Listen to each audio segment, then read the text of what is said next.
Welcome to Tales by Imon. Tonight, we begin our story. The perfect crime has one flaw. The penthouse apartment was silent, save for the rhythmic whisper of the climate control. Outside, the lights of Chicago glittered like a fallen constellation, but Arthur Vance wasn't looking at the view. He was looking at the code.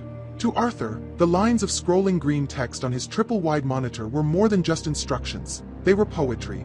They were a symphony. And tonight, at 3 a.m., his masterpiece was ready to perform. For 2 years, Arthur had lived a double life. By day, he was Arthur Vance, the mild-mannered, slightly awkward senior risk analyst at Midwest Heritage Bank, the largest, most secure financial institution in the Second City. He was the man colleagues overlooked, the quiet guy who ate lunch at his desk, whose gray suits blended into the gray cubicle walls. By night, he was deadless. A digital ghost. And he was about to pull off the single greatest theft in modern history. The target, his own employer, Midwest Heritage Bank. It wasn't about the money. Not entirely. Arthur already had money, inherited wealth from a family that prized dividends over affection. No, this was about the challenge. It was about proving he could. It was about shattering the illusion of security that these glass and steel monoliths sold to the world. His plan was, in his estimation, perfect. It wasn't a crude smash and grab. It wasn't a digital bomb. It was a siphon. Elegant, slow, and utterly invisible. He called the program the sieve. Most digital bank thefts were loud. They triggered alarms. They relied on exploiting a newly discovered flaw and getting out fast. Arthur's plan was the opposite. The sieve didn't break down the walls. It exploited the plumbing. Every day, Midwest Heritage Bank processed billions of dollars. In those transactions, fractions of cents, amounts too small for the accounting systems to register, were rounded off and discarded. They were digital dust. The sieve was designed to collect that dust. For 24 months, Arthur had meticulously studied the bank's internal architecture. He hadn't hacked his way in, he worked there. He had legitimate high-level access. He hadn't needed to steal a password. He'd simply walk through the front door every morning, nodding politely to the security guard, Frank, while carrying the blueprints to the vault in his head. He built the sieve line by line, on a completely air-gapped system, isolated from any network. He tested it against virtual models of the bank's ledgers. He designed it to mimic normal system maintenance traffic. It would activate, siphon fractions of a cent from 10 million different transactions, consolidate them, and then, using a series of offshore shell corporations he'd established years prior, wire the consolidated amount to an untraceable account in the Cayman Islands. The master stroke? The code would then delete its own core files, leaving behind only a benign, plausible diagnostic log. The entire operation would take 90 seconds. It would steal approximately $30 million. And by the time the market opened in New York, the only trace of its existence would be a slightly lighter digital waste pile. Arthur checked the atomic clock in the corner of his screen. 2:58 a.m. His apartment was sterile. No personal photos. No clutter. Just clean lines, glass, and steel. Control. Arthur lived for control. He had analyzed every variable. The network traffic, which was lowest between 2:55 and 3:05 a.m. The automated security sweeps, which ran on the hour, every hour, except for 3 a.m. when they skipped for a system-wide backup. A scheduling quirk Arthur himself had discovered and failed to report 6 months ago. He had even accounted for the human element. There was only one other person on the planet who knew the sieve existed, and that was only because Arthur needed a failsafe. A single encrypted message appeared on his secure terminal. Ready. The message was from Ben Carter. Ben was the bank's night shift IT supervisor. He was also a man with a gambling problem and a daughter needing expensive medical care.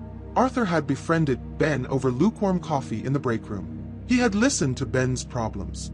And then, he had offered a solution. Ben's job was simple. If an unexpected manual security query came through during the 90-second window, Ben was to input a specific override code, flagging the alert as a false positive from the backup process. In return, Ben would receive $2 million. Arthur despised meeting Ben.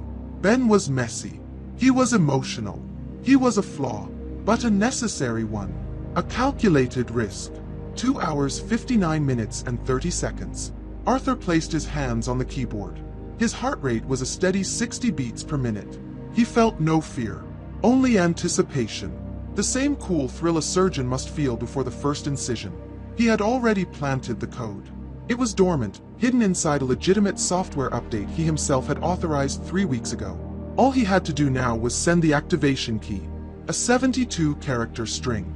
2 hours 59 minutes and 58 seconds. 2 hours 59 minutes and 59 seconds. 3 hours. Arthur hit enter. The screen flickered. A new window opened, a simple gray box with a progress bar. Executing. He watched. 10 seconds. The bar crept forward. The sieve was now awake, deep inside the bank's mainframe. It was identifying the transaction streams. 30 seconds.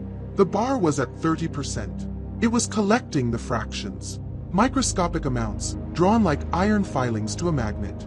He could almost hear the whisper of the data flowing. 45 seconds. A new message from Ben. System alert. AV, we have a problem. It's not the manual query. It's automated. Arthur froze. His blood turned to ice. Impossible. He had checked the automated schedules. He had run the simulation 1,000 times. What alert? Arthur typed, his fingers flying. Security Protocol 4 Delta. I've never seen it. It's quarantining the sector. It's trapping your code. Arthur stared at the screen. Protocol 4 Delta. That wasn't a bank protocol. That was government. Federal. His progress bar had stopped at 65%. It was no longer executing. It was stalled. Trapped. Abort. Ben typed, panic clear even in the text. Abort the program, Arthur. Arthur's mind raced. If he aborted, the code's deletion protocol wouldn't run. The half-finished program, his entire blueprint, would be sitting in a quarantined federal server by morning. They would find it. They would analyze it. And his digital fingerprints, however faint, were all over it. But if he didn't abort, his screen flashed red. Warning, active trace detected. They weren't just trapping the code. They were trying to find him. Arthur looked around his silent, perfect apartment. The clean lines suddenly felt like a cage. The 90-second perfect crime was now in its 3rd minute. He was exposed. He had planned for everything. The system, the timing, the money, the human element. He had built the perfect maze. But he never, in all his calculations, anticipated that someone else, someone far more dangerous than the bank's security, was already sitting inside it, waiting. The perfect crime had its flaw. And that flaw was arrogance. He wasn't the only one watching the vault. The red warning on Arthur's screen was no longer flashing. It was solid. Trace active. Source, Pentagon. CTAC. CTAC. Cyber Threat Analysis Command. This wasn't bank security. This was the Department of the Treasury. This was the full weight of the federal government. Arthur's heart, once a steady metronome, was now a drumhammer against his ribs. His hands, which had been so precise, were slick with sudden, cold sweat. Ben, they're through the firewall. They're inside the local network. Arthur, what do I do? Arthur stared at Ben's message. Ben was a liability, a loose end, a screaming voice in a silent library. Wipe your terminal. Use the 0 script I gave you. Walk out. Tell no one. We never spoke. What about the code? What about you? Arthur didn't reply. He shut down the secure chat client, severing his link to Ben Carter. Ben was on his own. He was compromised, a casualty of a war Arthur hadn't even known he was fighting. Now, his own escape. The Civ was still trapped in the quarantine server, his $30 million unfinished symphony now evidence. The trace protocol was actively mapping his connection, pinging his encrypted router, trying to find the physical point of origin. They were fast. He had maybe 2 minutes. He couldn't just log off. He couldn't just wipe the drive. A remote trace could sometimes be stopped by a simple data wipe, but a federal trace would see that as an admission of guilt and would simply seize the hardware. No, the hardware had to cease to exist. Arthur moved with a desperate, jerky precision. He activated his final failsafe, a command he'd named Icarus. It was a suicide script. He hit the key. Icarus wouldn't just wipe his drives, it would initiate a firmware-level self-destruction. It began feeding conflicting, catastrophic voltage instructions to his solid-state drives, intentionally shorting out the memory controllers. It was the digital equivalent of swallowing poison. As the script ran, he didn't wait to watch it die. He grabbed his primary terminal, a custom-built black box, and ripped the cables from the wall. He moved to his backup server, the air gap system where he'd built the code, and did the same. He shoved both machines into a heavy-duty, foil-lined duffel bag. His penthouse, his fortress of glass and steel, was now a trap. He wouldn't leave by the private elevator, it would log his exit. He went to a utility closet, input a code, and revealed a small, steel service hatch leading to the building's maintenance shaft. He was no longer the man in the bespoke suit. He was a rat in a concrete tube. 23 miles away, in a windowless concrete bunker beneath the Chicago Federal Building, the air hummed with the sound of servers and smelled of burnt coffee. This was the Midwest hub for CTAC. Special Agent Evelyn Reed watched the main tactical display. She was a tall woman in her late 40s, with sharp features and eyes that seemed to analyze everything in layers. She held a ceramic mug, not with coffee, but with lukewarm water and lemon. "We lost him, ma'am," said a young technician, Mark Riley, his voice tight with frustration. "He initiated a catastrophic hardware failure. It's not just a wipe, he's frying his own boards. The connection is dead." Reed took a slow sip. She didn't look frustrated. She looked intrigued. "He's good," she said, her voice a low contralto. "He had an escape plan for a scenario he couldn't have possibly predicted. That's not a common thief. That's a professional." "But we have the code," Mark said, trying to find the victory. Protocol 4 Delta caught it mid-execution. "We have the sieve. It's beautiful, in a terrible way. It's a work of art. It's designed to steal dust, but it was aiming for a hurricane." "Forget the code for a second, Mark," Reed said, walking over to his station. "The code is a what? I want the who. What did we get before he burned the bridge?" Mark typed, pulling up the trace logs. "Not much. The connection was routed through 17 proxies, from Singapore to Estonia. But the final jump, the ping before his router, came from the bank's internal network. He was inside." "We knew that," Reed said. "Protocol 4 Delta was designed to catch an internal threat. Midwest heritage has been too clean, too perfect. We suspected they were a too big to fail target, either for laundering or internal exploitation. We were just waiting for someone to get greedy." She paused. "Did he have help?" Mark brought up another window. "Yes, ma'am. Night shift IT supervisor, Benjamin Carter. His terminal accessed the main ledger at 3:01 a.m., an unauthorized manual override. And right now, he's running a zero script, trying to wipe his drive." A rare, thin smile touched Evelyn Reed's lips. "He's panicking. Our ghost, deadless, he was clean. He burned his own house down. But he left his accomplice holding the match. Send the field team. Now, tell them to pick up Mr. Carter. He's our thread." Reed turned back to the main screen, where the dead trace signal blinked uselessly. "He calls his code the sieve," she mused. "But he's the one who just slipped through our fingers." She looked at the blank map of Chicago. "He's fast, he's smart, and he's paranoid. But he's also sloppy. He needed a partner. That's his flaw. He's not a ghost. He's just a man. And men make mistakes." Arthur Vance emerged from a service alley 2 blocks from his penthouse tower. He was now wearing a nondescript black hoodie and a baseball cap pulled low. The duffel bag, heavy with his destroyed but not disposed of hardware, was slung over his shoulder. The pre-dawn air was cold. The streetlights cast long, yellow shadows. A few delivery trucks rumbled past, their drivers oblivious. He walked, not running, forcing a steady pace. He walked 5 blocks north, then 2 blocks east, blending into the urban landscape. He was just another insomniac, another face in the concrete canyon. He reached a row of public access storage units. He entered a code and the metal door rolled up with a groan. Inside was a generic, 10-year-old blue sedan. It was registered to a man named Michael Sullivan, a persona Arthur had built 5 years ago, complete with a driver's license, a credit card, and a thin employment history. He threw the duffel bag into the trunk. Inside the storage unit, he changed clothes again, into the cheap jeans and flannel shirt he had stored there. He left his $3,000 shoes behind. He got into the car. The engine turned over on the first try. He pulled out of the storage unit and joined the sparse, early morning traffic heading toward the interstate. He glanced in the rearview mirror. Nothing. No one. He was out. He was clear. But as he drove, the adrenaline began to fade, replaced by a cold, sharp realization.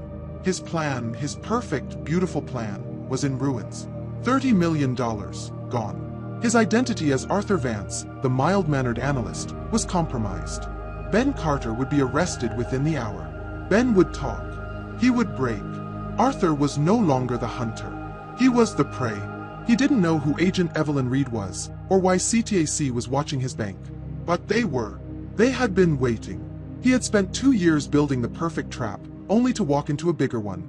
He merged onto I-90, the city of Chicago shrinking in his mirror.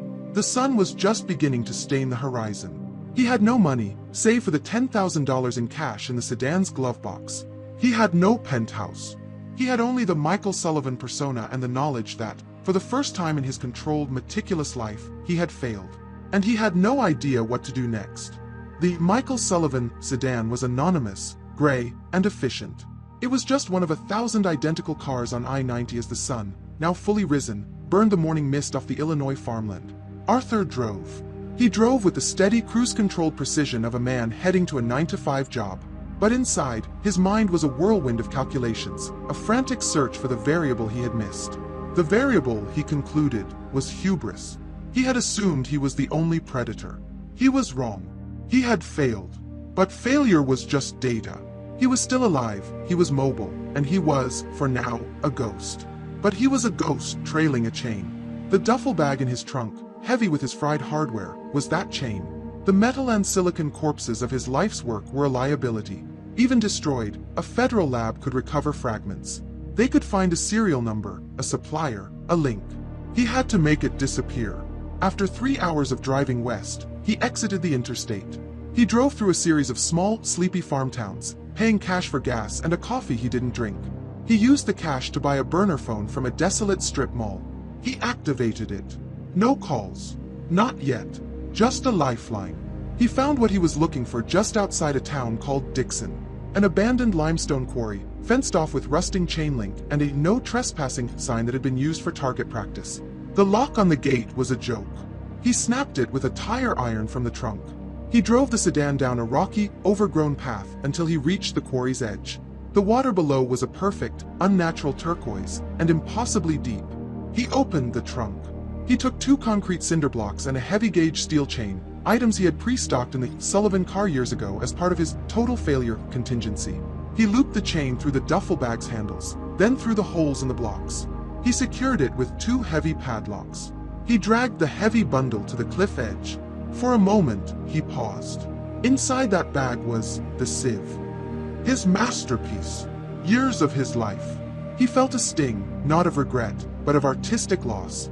It was like a composer burning his only symphony. He shoved the bundle over the edge. It hit the water with a dull, heavy splash and vanished instantly, pulling a short trail of bubbles down into the dark. It would never be found. He drove back to the highway, the car suddenly lighter. He had erased his tools. Now, he had to erase himself. In the gray, soundproofed interview room in the Chicago Federal Building, Ben Carter looked like a man who had collapsed. His cheap suit was wrinkled, his face was pale, and his hands were shaking so badly he kept them tucked under his legs. Special Agent Evelyn Reed sat opposite him. She was not his friend. She was not his enemy. She was an auditor of his soul. She hadn't spoken for the first 5 minutes. She just let Ben sit in the crushing silence. Finally, she slid a file folder onto the steel table between them. She didn't open it. "Benjamin Carter," she said, her voice flat. "You are facing, at minimum, conspiracy to commit wire fraud, bank fraud, and violations of the Computer Fraud and Abuse Act. With the target being Midwest Heritage, the U.S. Attorney will likely add economic espionage. You're looking at 30 years, Mr. Carter. A long time." Ben started to speak, a dry sob catching in his throat. I didn't." "Save it," Reed said, holding up a hand. "I'm not here for a confession. Your terminal logs are a confession. Your failed wipe script is a confession. Your chat logs with Deadless are a confession. You are caught. That's the fact." She leaned forward. "Here is the other fact." She tapped the file. "Your daughter, Sarah. Acute lymphoblastic leukemia. The experimental treatment at Johns Hopkins isn't fully covered. You are $112,000 in debt, with another $200,000 in projected costs." Ben flinched as if she had struck him. Don't you talk about her." "I have to," Reed said, her voice softening, but only slightly. "Because she is the only thing that matters right now." "The man you were working for?" "Deadless. He used that. He used your daughter's illness to turn you into a tool. And when the alarm went off, what did he do? He told you to wipe your terminal, and he ran. He cut you loose, Ben. He left you here to take the fall for him, while he vanishes. She paused, letting the betrayal sink in. I don't care about you, Ben, she said, the coldness returning. You're just a sad man who made a stupid choice. I care about him. He's the architect. He's the one who was smart enough to build the sieve, and stupid enough to think he could get away with it. He's the one I want. She slid the file closer. You give me his name, his real name, and I will walk into the U.S. Attorney's office and I will tell them you were a cooperative witness. I will tell them you were coerced by a superior. I will tell them you are a father who was desperate. You'll still do time. But maybe it's 5 years in a minimum security facility, not 30 in a supermax. Maybe you're out in time to see your daughter graduate high school. Or maybe you're not. Ben Carter looked at the file, then at Reed's unblinking eyes. He saw no mercy, only a choice. He was a broken man, grasping for the least broken option. Vance, he whispered, the name tasting like ash. His name is Arthur Vance. He's in risk analysis, on the 42nd floor. Reed stood up. She had what she needed. Thank you, Mr. Carter. Get him some water. And his lawyer. Arthur Michael Sullivan was 200 miles from Chicago when he saw it. He was at a rest stop, a sprawling commercial oasis on the interstate. He was standing near the entrance, buying a bottle of water with cash, when the flat-screen TV above the cashier, tuned to a national 24-hour news channel, cut to a breaking news segment. Federal raid in Chicago. Arthur froze, his hand in his pocket. The screen showed live footage of black-clad FBI agents carrying cases out of the main entrance of Midwest Heritage Bank. The camera zoomed in on a stern-looking Evelyn Reed, giving a brief statement. In connection with a sophisticated, large-scale attempt to defraud the institution. The threat was neutralized by joint CTAC and federal law enforcement protocols. And we are now getting a name, the anchorwoman said, her voice urgent. Law enforcement has released the name and photo of a person of interest. Arthur Vance, a senior risk analyst at the bank. Vance is 41, 5'11", and is considered a primary suspect in this multi-million-dollar cyber heist. He is to be considered armed and dangerous. On the screen, his corporate headshot appeared. The bland, forgettable man in the gray suit. The man who ate at his desk. The man no one ever saw. He was now the most famous man in America. A man waiting in line behind Arthur glanced at the screen, then at Arthur, then back at the screen. Arthur's face was obscured by the baseball cap and 3 days of stubble, but the resemblance was there. The man's eyes widened slightly. Arthur didn't run. He calmly paid for his water, took the change, and walked out of the rest stop. He got into the gray sedan. He pulled out of the parking space, signaled, and merged back onto the highway. He looked at his own face in the rearview mirror. The face on the TV was a ghost. Arthur Vance was a liability. Michael Sullivan was a temporary fix, a thin veil that would burn up as soon as they ran the plates on this car, which they would. He had no crew, no resources, and no allies. He had $10,000 in cash and a burner phone. And the entire US government was hunting him. All right, Arthur, he whispered to the man in the mirror. Let's see how good you really are. The man at the rest stop did not pull out his phone. He did not yell for the police. He just finished paying for his coffee and walked out. But it didn't matter. Arthur saw the look. The spark of recognition. The man might call in 5 minutes, or he might call in an hour, but he would call. He had a story to tell. I saw that bank guy on the news. The gray sedan was no longer a sanctuary, it was a mobile prison. Every state trooper, every local cop, was now looking for this car. The Michael Sullivan persona, and this vehicle tied to it, had a shelf life of hours. Arthur drove with agonizing calm. He pushed no speed limits. He blended. He needed to be off this main interstate, but he couldn't just dump the car on a rural road. That was what panicked amateurs did. He needed a place where a car could sit, unnoticed, for days. A place with its own high-turnover anonymity. He found it 50 miles later, Des Moines, Iowa. Specifically, the long-term parking garage at the Des Moines International Airport. He took a ticket and drove the sedan up to the 4th level of the concrete structure. He parked it between a mud-splattered pickup truck and a minivan with a baby on board sticker. He pulled the go bag from the passenger seat. It was a simple black backpack he'd also stocked in the car, containing his scrubbed laptop, the burner phone, a change of clothes, and his remaining cash. He spent 2 minutes meticulously wiping down every surface he had touched: the steering wheel, the door handle, the rearview mirror, the parking ticket machine button. Then, he did something counterintuitive. He left the keys sitting on the driver's seat and the parking ticket on the dashboard. He left the car unlocked. A car abandoned and locked would be reported by security. A car left unlocked with keys in it, in an airport garage, would be stolen.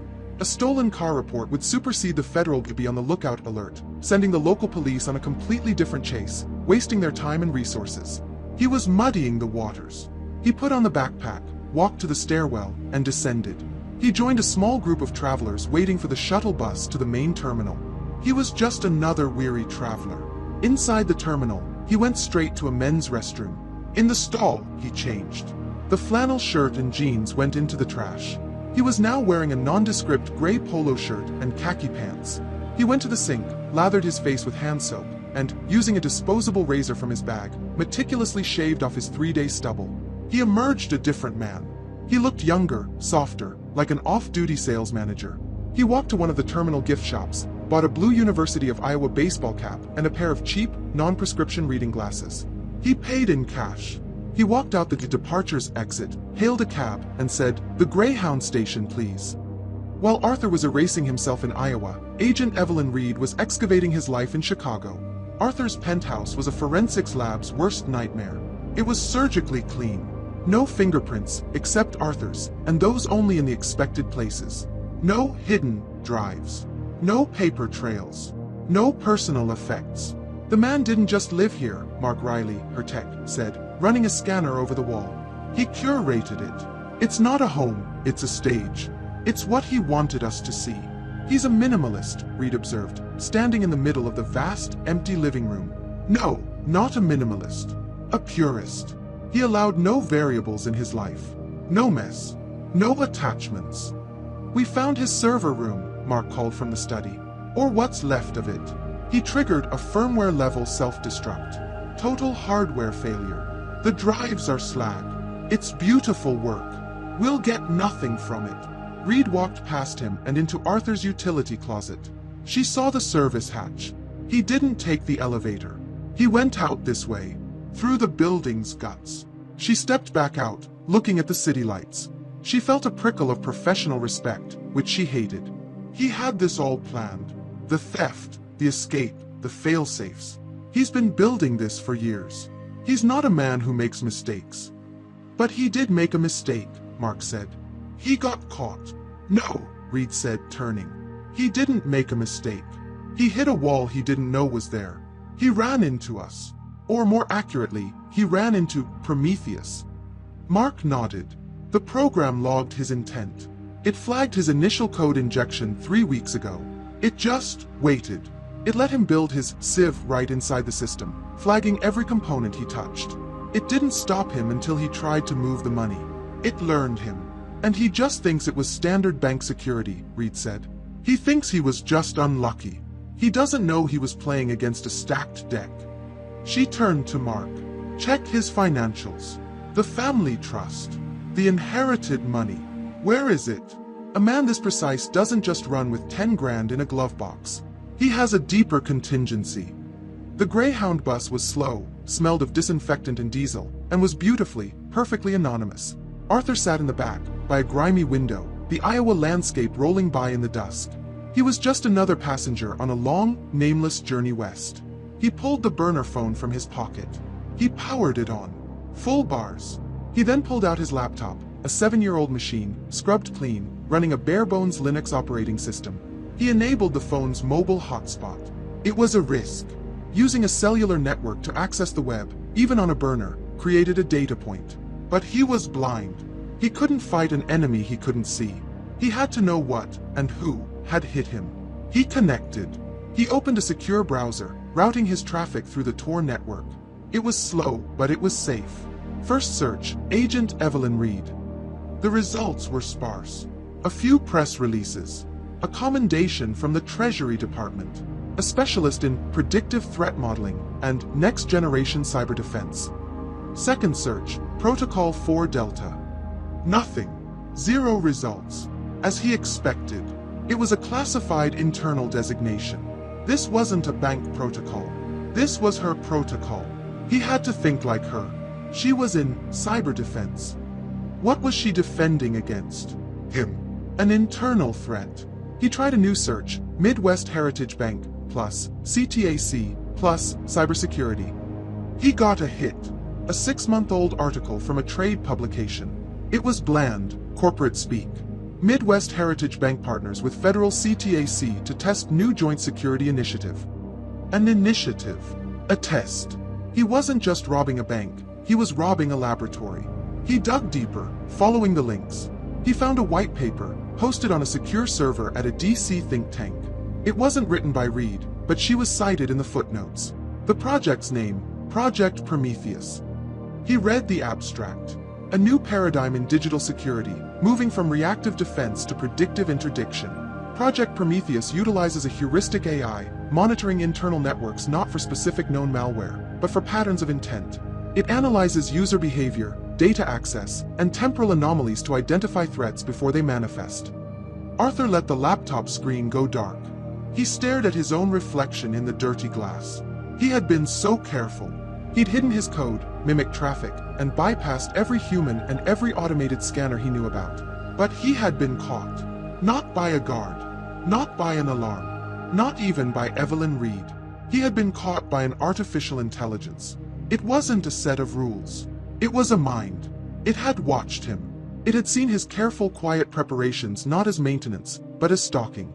It had sensed him. The perfect crime. The single flaw. The flaw wasn't Ben Carter. The flaw wasn't his own arrogance. The flaw was that he was a human being, and the silent guardian of the vault was a machine built to think.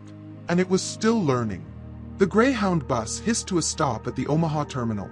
It was 4 a.m., the deadest part of the night, and the station was a cold, fluorescent-lit limbo for the transient and the lost.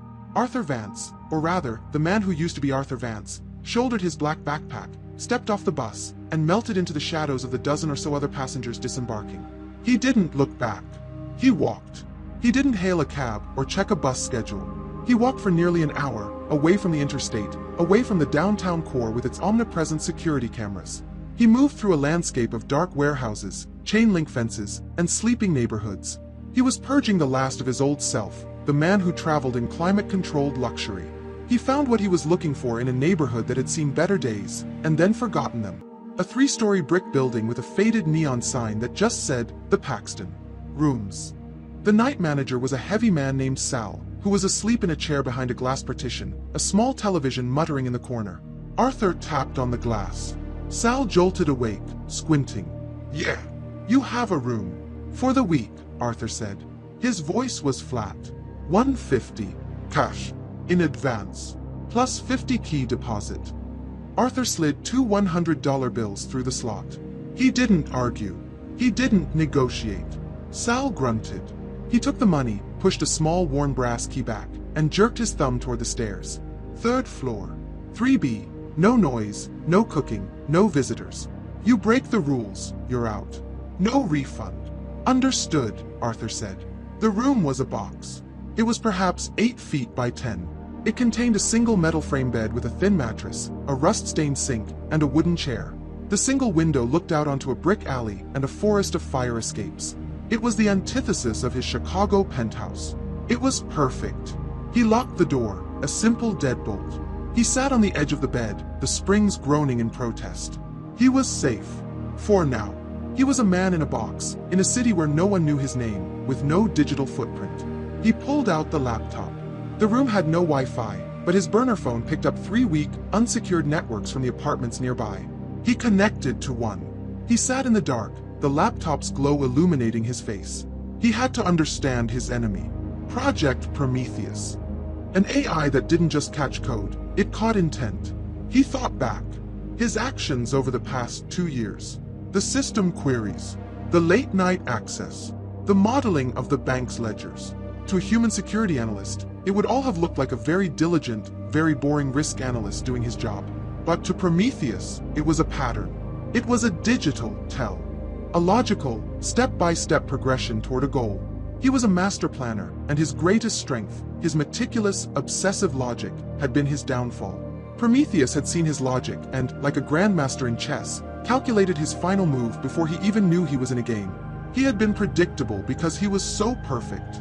A cold, terrifying, and almost exhilarating idea began to form. If you are being hunted by a creature of pure logic, a machine that survives on patterns, how do you hide? You become illogical. You become random. You become chaotic. You become everything Arthur Vance was not. Back in Chicago, Agent Evelyn Reed was staring at a map. It wasn't a map of Chicago, it was a map of the United States. "Ma'am," Mark Riley said, walking up with a tablet. "We found the Michael Sullivan alias. It was good. Clean driver's license, thin credit history. We tracked the attached vehicle, the gray sedan." "Where is it?" Reed asked, not looking away from the map. "Des Moines International Airport. Long-term parking. We sent a local unit. They found it. Wiped clean. No prints, no DNA, nothing. But that's not the interesting part." Reed turned. "Go on." He parked it, left the keys in it, and left it unlocked. The car was reported stolen by garage security 3 hours after we put the bolo out on Vance. By the time the Des Moines PD ran the plates, they were chasing a local car thief, not a federal fugitive. He sent the local cops on a wild goose chase.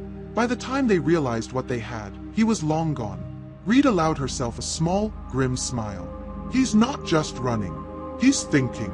He's managing our resources for us. He's good." "There's more," Mark said.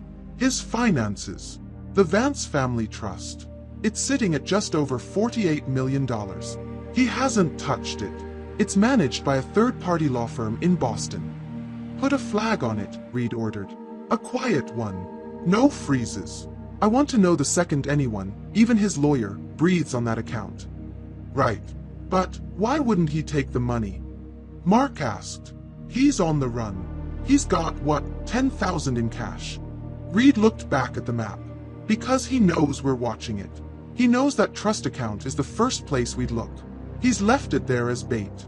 It's a tripwire. He wants us to watch it. It tells him he's still a step ahead." She pointed to the map, to the cluster of states around Illinois. "He's not going for the big score. He's not going to try and access his trust. He's not going to hack another bank. He knows we're watching. He knows Prometheus is watching." "So what is he doing?" Mark asked. "He's surviving," Reed said. "He needs cash. He needs to eat, to find shelter. And he's going to get that cash the old-fashioned way. He's gone analog. Stop looking for Deadless, the digital ghost. Start looking for a smart, meticulous, old-school thief. Check police reports for any high-end burglaries, any strange home invasions, any sophisticated safe-cracking jobs within a 500-mile radius of Des Moines." Arthur closed the laptop. The path was clear. He had to sever his entire personality. Arthur Vance was a creature of logic and control. Deadless was a creature of code. This new man, the man in room 3B, had to be a creature of chaos. He had to get money, but he couldn't hack. He couldn't use an ATM. He couldn't go near a bank. He looked out the window. Across the alley was the back of a small, independent check-cashing business. He saw a reinforced steel door, a window with thick bars, a cheap, off-the-shelf security camera pointed at the dumpster. His mind, the mind that had designed the sieve, began to work on this new problem. It was not a digital ledger. It was brick and steel and human fallibility. He wasn't a common thief. He was a risk analyst. And he was about to analyze a whole new kind of system. He needed tools. He needed a layout. He needed to watch. The flaw in the perfect crime had been the machine. The flaw in this new world, this analog world, was the people. And Arthur Vance had spent his entire life studying them. For the next 48 hours, room 3B of the Paxton became a laboratory. Arthur Vance, the man who once commanded billions of dollars with a keystroke, became a creature of pure animal observation. He survived on stale water from the tap and protein bars from his go bag. He did not sleep. He watched. His target, the quick pay loans across the alley, was a system, just like the bank. It was just made of cheaper parts. He used the cheap binoculars he'd bought with cash from a pawn shop. He learned the rhythm of the place. There were 2 employees. The first was Gary, the manager. Mid-50s, receding hairline, a man who moved with the weary precision of someone who had done the same job for 20 years. He arrived at 8:45 a.m. He locked the door behind him. He set the safe. He drank coffee from a thermos. The second was Jessica, early 20s. She arrived at 9 a.m., always 5 minutes late, always typing on her phone as she fumbled for her keys. She was the weak link. Arthur's meticulous mind, the one that built the sieve, began to build a new kind of algorithm. Not from code, but from human behavior. He noted, Gary takes lunch at 12:15 p.m., like clockwork. He is gone for exactly 1 hour. During this hour, Jessica is alone. The security camera over the back door is a Falcon Eye 3, a cheap brand. Arthur knew from its specifications, a quick search on his burner phone, that its motion sensor recording saved to a local DVR, not the cloud. The DVR was likely in the back office, near the safe. The alarm panel next to the back door was a Code Safe 5000. Antiquated. He watched Gary and Jessica punch in the code. He zoomed in with his binoculars. Their fingers were lazy. He didn't even need to analyze the thermal residue. He saw the code clearly. 1-2-5-4, a child's password. At 6:01 p.m., Gary closes out. He counts the cash, places the bulk of it in the floor safe behind the counter, and sets the main alarm. At 6:05 p.m., Jessica takes the day's trash to the dumpster in the alley. To do this, she has to punch the code to disarm the back door. Arthur watched her do it. She would punch 1-2-5-4, push the door open, prop it with a small brick that lay nearby, dump the bag, and then invariably pull a cigarette from her pocket and smoke it, her back to the open door. She left the entire lockdown business, with its day's worth of cash, protected by nothing but a propped open door. 3 to 5 minutes. That was it. That was the flaw. Not a vulnerability in a firewall, but a gap in human attention. A 5-minute window created by a nicotine addiction. But he needed tools. He couldn't just walk in. He had to be prepared for the safe, just in case. And he couldn't buy a crowbar and a drill. Agent Reed would be teaching her AI to look for exactly that. A man matching his description, paying cash for burglary tools. He had to become a common thief to avoid being caught as an uncommon one. At 2 a.m. on the third night, he left his room. He moved through the sleeping city, a ghost in a different machine. He targeted a small, independent hardware store in a commercial strip, 4 miles away. He didn't break the glass. He didn't force the lock. He went to the roof. His body, soft from a life of sitting, screamed in protest as he scaled a rusty drain pipe. His hands, used to the smooth, cool feel of a keyboard, were scraped raw by the brick. For a moment, hanging 2 stories up, he felt a wave of vertigo. He was a god of the digital world, but here in the physical, he was a clumsy, terrified mortal. He pushed on. The roof had a simple acrylic skylight, held in place by 8 external bolts. He used a simple wrench from his go bag. It was loud. The screech of the metal echoed in the night. He froze. No lights. No alarms. He worked for 10 minutes, sweat stinging his eyes. He lifted the skylight, dropped into the dark aisle, and felt a jolt of pain as he landed badly on his ankle. He was no cat burglar. He was a mess. But his mind was clear. He ignored the pain. Using a penlight, he moved with purpose. He didn't take cash from the register. He took a 24-volt cordless drill with a set of cobalt bits. He took a small, 18-inch pry bar. He took a high-tension glass cutter. And he took a roll of duct tape. He placed them in his backpack and was gone, back through the roof, in under 3 minutes. Agent Evelyn Reed was drinking her bad lemon water in the Chicago bunker. The room was tense. "He's dark," Mark said, his eyes red-rimmed. "Completely dark. The burner phone he used on the bus is dead. The Sullivan alias is a dead end. His finances are untouched. He has vanished, ma'am. He's offline." "No one is ever offline, Mark," Reed said. "They just change frequencies. What about the analog search? What are the police reports saying?" Mark sighed, pulling up a new screen. "It's a mess. We're running your precision filter through reports from 5 states. We've got 204 anomalous burglaries in the last 48 hours. Define anomalous, Reed said. Too clean. No witnesses. No prints. Or too weird. Like this one." He tapped his screen. "A hardware store in Omaha. Last night." Herb went in through the roof skylight, ignored the cash register, walked out with a drill, a pry bar, and a glass cutter.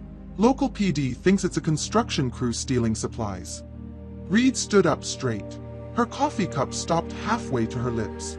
Omaha, the last stop on the Greyhound line he was on. "A hardware store," she said, her voice quiet. He didn't take the money. He took the tools. Mark looked up, the realization dawning. He's not stealing to get rich. He's stealing to prepare. He's planning his next move, Reed said, a new, sharp energy in her voice. He needed a kit. He's going analog. He's going to hit something. Something physical. Something with a safe. He's in Omaha, Mark. He's still in Omaha. I want every single police officer in that city, plain clothes and uniform, to have his face. I want them checking every motel, every flop house. Now. She looked at the screen, at the report from the hardware store. He's learning, she whispered. He's adapting. He's climbing on roofs. He's not just a man behind a keyboard anymore. The clock on his burner phone read 5:45 p.m. Arthur sat on the lumpy mattress in room 3B, his backpack at his feet. The tools were inside, wrapped in the room's thin towel to muffle any sound. He was ready. A new kind of adrenaline was present. It was not the cold, clean thrill of executing code. This was a hot, gritty anxiety that lived in his stomach and his hands. His palms were not sweaty, but they were stiff. His ankle, where he'd landed badly on the hardware store roof, throbbed with a dull ache. This was the analog world. It had consequences. It hurt. He heard a siren in the distance. It grew, wailed past the Paxton, and then faded. He felt his jaw clench. Was that for him? Was Agent Reed's precision filter already pointing at him? Had the hardware store owner noticed the broken skylight? He forced himself to breathe. Reed was smart, but she was working with a bureaucracy. He was a single, agile point of failure. He had the advantage, as long as he kept moving. He had to get this done, get the cash, and be on another bus, under another name, before dawn. He stood, shouldering the backpack. It felt heavy. He looked around the small, grimy room. It had been his shell. He left nothing. He wiped the cheap plastic light switch and the doorknob. He slipped out of his room and down the stairs.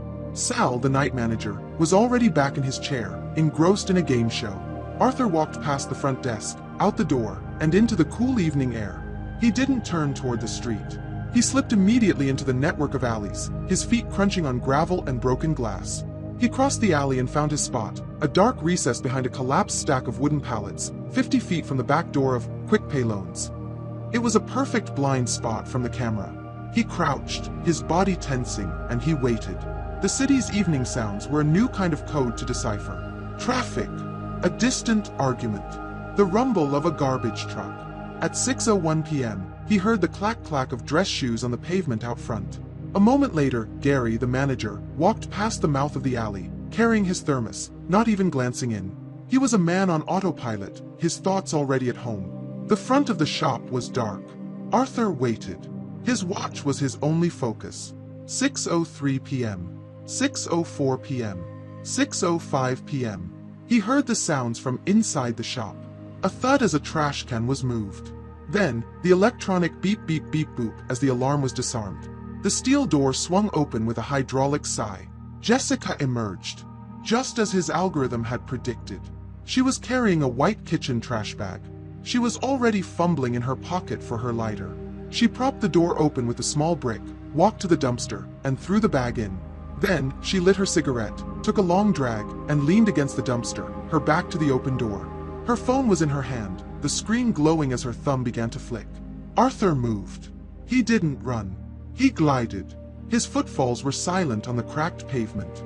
He was a 150-pound shadow. He passed within 10 feet of her. She didn't look up, lost in her digital world. He was at the door. He slipped inside. The air was stale, smelling of old paper and cheap air freshener. A single fluorescent light was on in the back office. He could hear the faint thump of the pop music she was playing on her phone outside. He had 3 minutes, maybe 5. He ignored the cash drawers up front. He went straight to the back office. First, the camera system. He saw it under the desk, just as he'd expected. A cheap, black, Falcon Eye DVR. He didn't smash it. He didn't wipe it. He unplugged it from the wall, ripped the coax cables from the back, and shoved the entire unit into his backpack.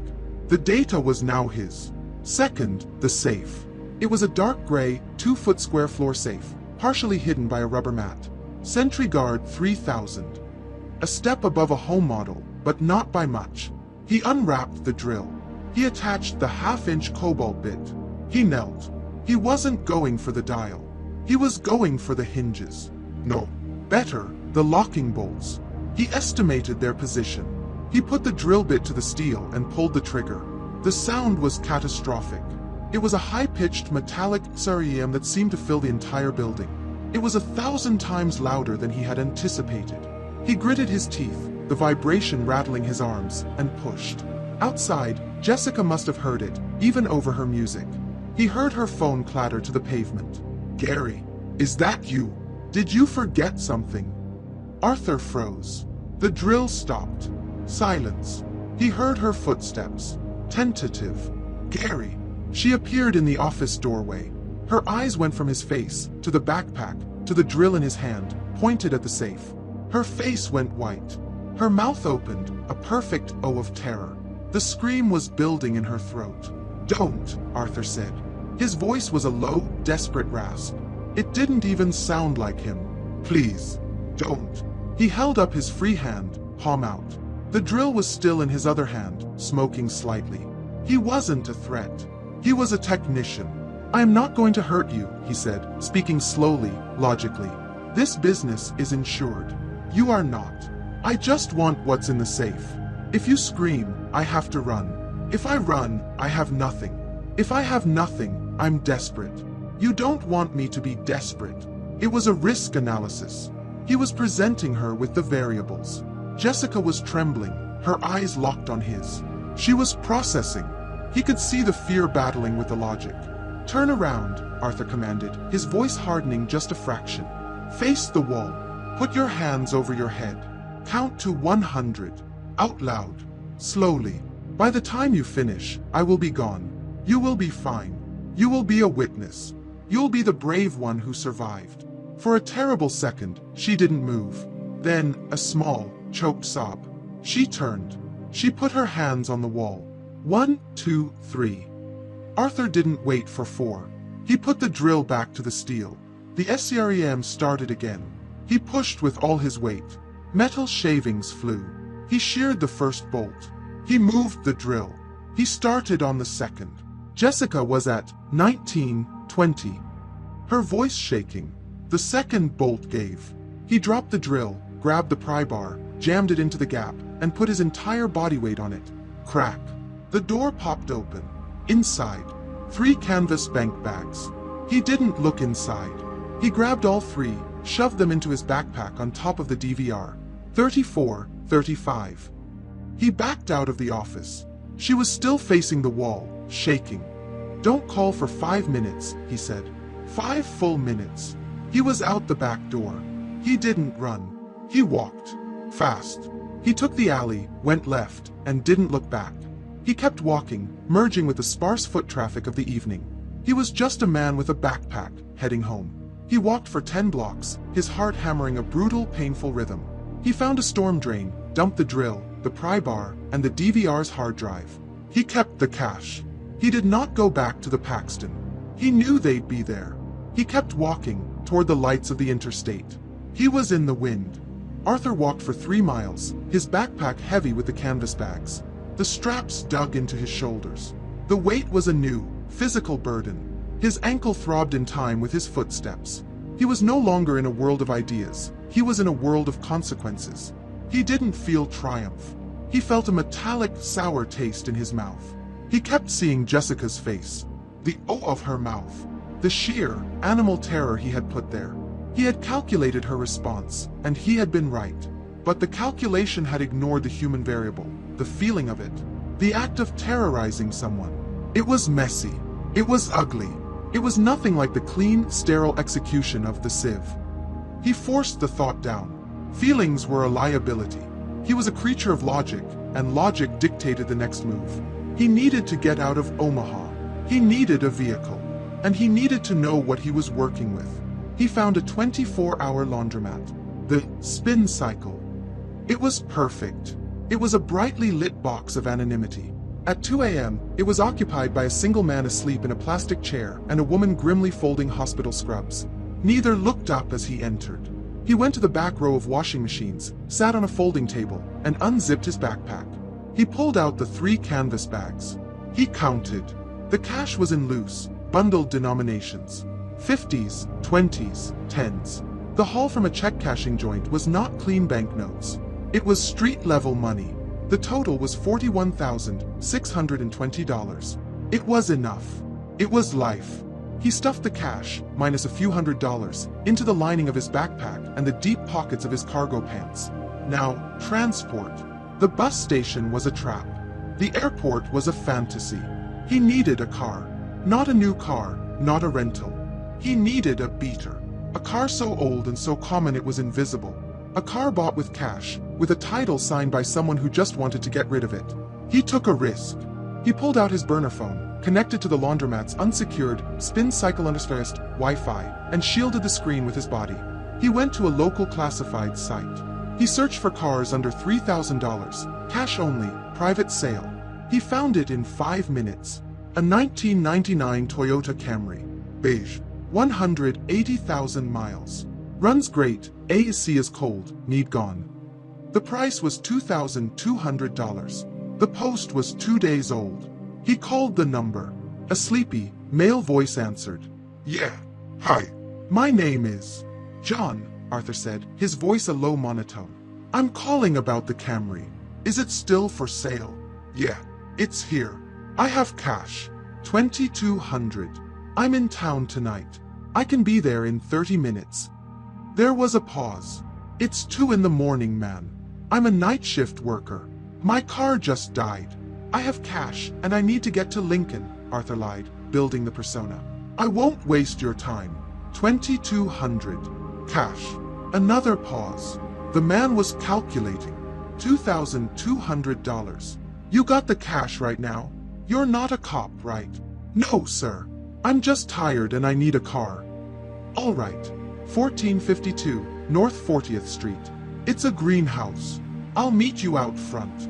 Agent Evelyn Reed was looking at the Quick Pay Loans police report, and she was seeing a ghost take shape.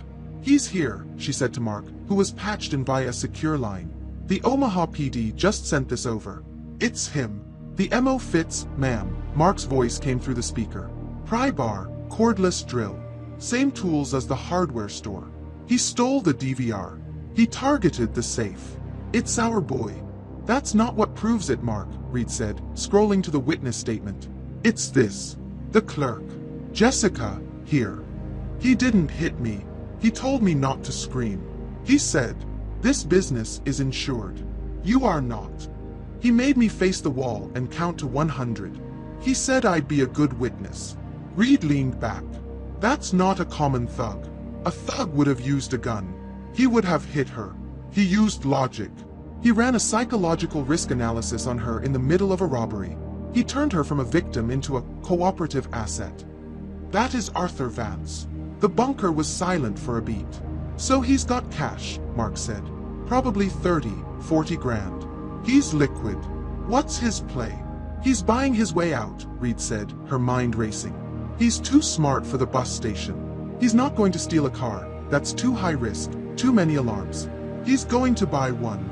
An old one. Cash. No paper trail. Get a bolo out to the entire Midwest. We're not just looking for Arthur Vance. We're looking for a cash sale of a used vehicle, a car that's 10, 15, 20 years old. Flag any new registration for a cash purchase. Cross-reference it with the DMV. That's a lot of data, ma'am, Mark said. Then start now, Reed ordered. He's smart, he's logical, and he's predictable because he's logical. He's created a new pattern. Find it. The cab dropped Arthur 2 blocks from the address, as he'd requested. He paid in cash and walked the rest of the way, his hand on the pry bar still tucked in his backpack. The house was dark, but a porch light was on. The beige Camry sat in the driveway, a shadow under a streetlight, its paint peeling. A man in a hoodie was leaning against it, smoking. John, he called out. Yeah, That's me. You're Dave. That's what they call me. Here she is. Old, but she's never let me down. Arthur walked around the car. He was an analyst, not a mechanic, but he knew what to look for. No fresh fluids underneath. Tires were bald, but they held air. The body was rusted. It was perfect. Pop the hood. Dave pulled the latch. Arthur looked at the engine. It was greasy, but the battery terminals were clean. You got the cash? Dave asked, his voice jittery. I do. You have the title. Right here. Signed. Just need to fill in the buyer. Leave it blank, Arthur said. He pulled a thick, wadded roll of 20s from his pocket. He counted out $2,200 and handed it to the man. Dave's eyes went wide. He counted it fast. It's all here. She's all yours, man. Keys are in it. Thank you. Dave nodded, clutching the cash, and walked back into his house, locking the door behind him. The transaction was over. Arthur Vance got into the 1999 Toyota Camry. The interior smelled of old coffee and dust. The check engine light was on. He turned the key. The engine sputtered, caught, and then settled into a low, uneven rumble. He pulled the car into the street, turned on the headlights, and drove. He didn't head for the interstate. That's where Reed would be looking. He turned south, onto the old state highways, the two-lane roads that cut through the dark, sleeping heartland of America. He was in a metal box, running on a controlled explosion of gasoline, with $40,000 in stolen cash. He was no longer deadless. He was just John. And for the first time in his life, he was completely and utterly off the grid. The 1999 Toyota Camry was a rattling, beige box of paranoia. Arthur drove south on US Route 75, a two-lane blacktop that cut through the endless, flat expanse of rural Nebraska. The check engine light, which had been a steady, glowing orange, had begun to flash. A new, rhythmic thump-thump-thump was coming from the rear passenger side tire. He was a risk analyst. The risk right now was catastrophic. He was driving a vehicle with an open title, meaning it wasn't registered to him. He was carrying $41,000 in stolen cash. And his face was on every news channel in the country. A flat tire, a broken fan belt, a bored state trooper running his plates. Any of these tiny, random variables would mean game over. The car, which had been his salvation, was now a 2,000-pound anchor. He had to launder his mode of transport. He saw the sign, Kearney, 30 miles. Kearney, Nebraska, was a major node on I-80, one of the largest arteries in the United States. And where there was an artery, there was a truck stop.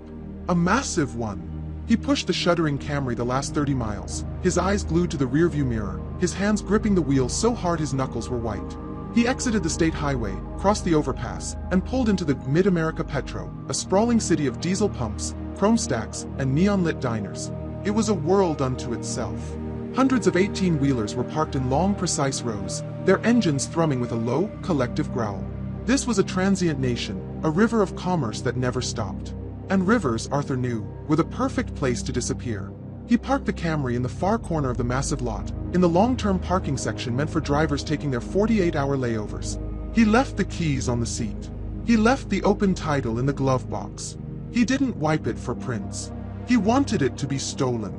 A stolen car was a local crime. An abandoned car, connected to him, was a federal one. He grabbed his backpack, the $41,000 now distributed in his pockets and in a new thin money belt under his shirt.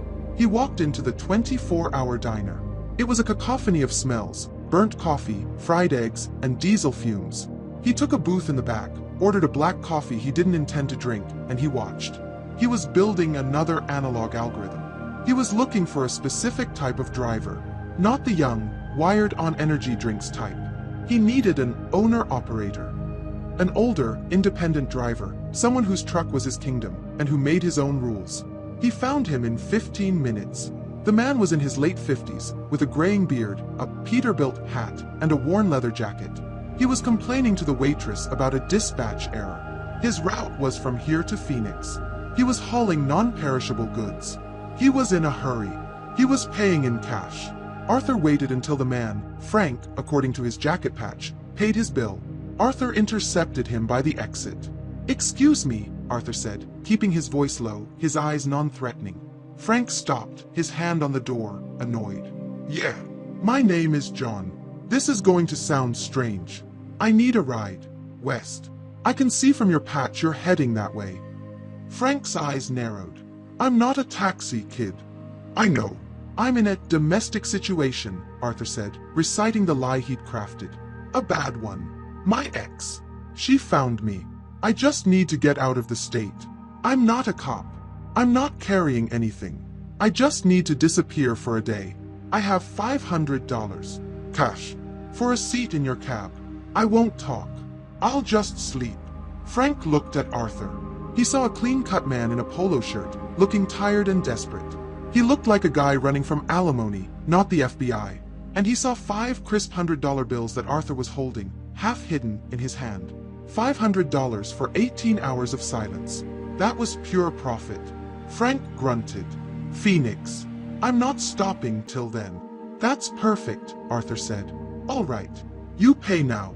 You're not in the cab if we hit a way station. You're in the sleeper. And you keep your mouth shut. My truck, my rules. Row 14, blue Peterbilt. Be there in 5 minutes. Thank you. Arthur handed him the cash. Frank pocketed it without a word and pushed out into the night. Arthur waited 3 minutes, then followed. He found the blue truck, opened the passenger door, and climbed up into the massive, high cab. Frank was already in the driver's seat, running through his logbook. He didn't look at Arthur. The engine roared to life. The air brakes hissed. The truck, with Arthur Vance hidden inside, pulled out of the lot and merged with the thunderous, westbound traffic of I-80. He was no longer a driver on the grid. He was cargo. We've got him. Agent Evelyn Reed was standing over Mark's shoulder. The screen in the Chicago bunker was displaying a single, filtered result from Project Prometheus. You were right, ma'am, Mark said, his voice electric. The bolo for cash car sales was useless. It was a data swamp. So, we stopped looking for the sale. We started looking for Vance. Explain, Reed said. We fed Prometheus his entire known profile.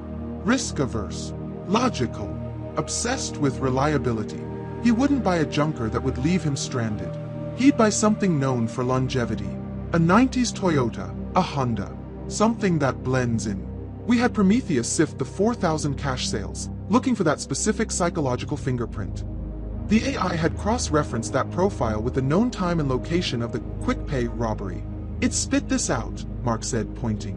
A 1999 Toyota Camry, beige, sold at 2:17 a.m. in Omaha by a Dave Jensen. High probability match.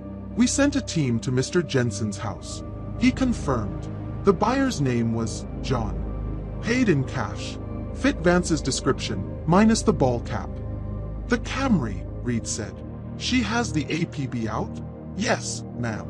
Every trooper in Nebraska, Kansas, Iowa, and Missouri is looking for it. We've got highway patrol scanning plates. Wait. A new alert flashed. We've got it. A hit. Kearney, Nebraska. I-80 Petro truck stop. A local patrol car just tagged it. It's in the lot. Reed felt a surge of adrenaline. He's cornered. Scramble every agent in a 100-mile radius. I want that truck stop locked down. He's there. He's on foot. Mark's face fell as new data scrolled in. Ma'am, the report says the car is cold. Engine's dead. Local LEO says it looks like it's been sitting for at least 3 or 4 hours. It was found in the long-haul lot. Reed stared at the map. A massive truck stop. A central hub. He didn't just abandon it, she said, the realization hitting her like a physical blow. He swapped it. He's not on foot. She looked at the blinking icon on the map, a place where hundreds of trucks arrived and departed every hour, heading for every point on the compass. He's not on the road network anymore, she whispered. He's in the supply chain. He's a ghost.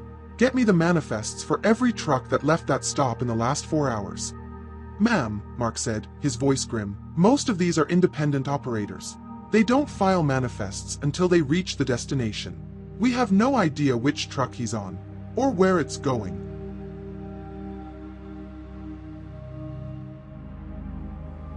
The thump-thump of the wipers had long since stopped. The rain had given way to the high-altitude cold of the Colorado mountains, and then, as the Peterbilt rumbled down the western slope, to the vast, dry cold of the Utah desert. Arthur had been in the sleeper for what felt like an eternity, his heart pounding in his ears. He'd heard the truck stop at the Utah port of entry. He'd heard the disembodied voice over the loudspeaker, the sound of Frank's window rolling down, the brief, muffled exchange of words. He was lying flat on a thin, lumpy mattress, his eyes squeezed shut, a ghost in a rolling coffin. Then, the rumble of the diesel engine changed pitch, the truck shifted into gear, and they were moving again, accelerating back to highway speed. The curtain to the sleeper was ripped open. Frank's face, illuminated by the green glow of the dashboard, looked in. All clear. You can come out. Arthur slid out, his muscles cramped, his ankles screaming from being held in one position. He strapped himself back into the passenger seat. No problems. Nope, Frank grunted, lighting another cigarette. The smoke filled the cab instantly. They just wanted my logs. Typical. Now, sleep if you can. We're running straight through to Phoenix. Should hit the warehouses just before dawn. Arthur nodded, not speaking. He turned his face to the side window. The desert was a vast, empty void under a sliver of moon. It was the most isolated place he had ever been. He was a piece of data, locked in a secure, mobile, analog black box. He was, for the first time, completely untraceable. He had $40,000, a new destination, and a plan. He had won this round. In the Chicago bunker, they were losing. I don't understand, ma'am, Mark Riley said, his voice raw with frustration. He pointed at the main screen, which was now a mosaic of dozens of high-resolution video feeds. Project Prometheus is scanning every westbound truck at every port of entry from Colorado to California. The algorithm is working. It's cross-referencing facial data, build, posture. It has scanned 14,000 trucks in the last 6 hours. And? Agent Evelyn Reed asked, her voice dangerously quiet. And nothing, Mark said, slumping in his chair. 0 positive matches. Not just for Vance, but no high-probability anomalies either. It's a sea of legitimate drivers. He's not there. He's not on the highway. Reed walked up to the screen, her eyes scanning the feeds. She saw drivers, tired, bored, annoyed. She saw passenger seats, most empty, some with co-drivers, some with sleeping spouses. He is on the highway, Mark, she said. He has to be. He wouldn't risk a bus. He wouldn't fly. The truck was his most logical move. He's there. We're just not seeing him. She focused on a single feed. A truck, pulling up to the window. The driver, a woman, was handing over her papers. The passenger seat was empty. But behind the passenger seat, a curtain was drawn, blocking the view of the sleeper cab. There, Reed said, pointing. The sleeper. What about that? Mark shook his head. It's a physical and legal blind spot. We can't see into it. The cameras are angled for the cab. And even if we could, we can't legally search a driver sleeper without probable cause.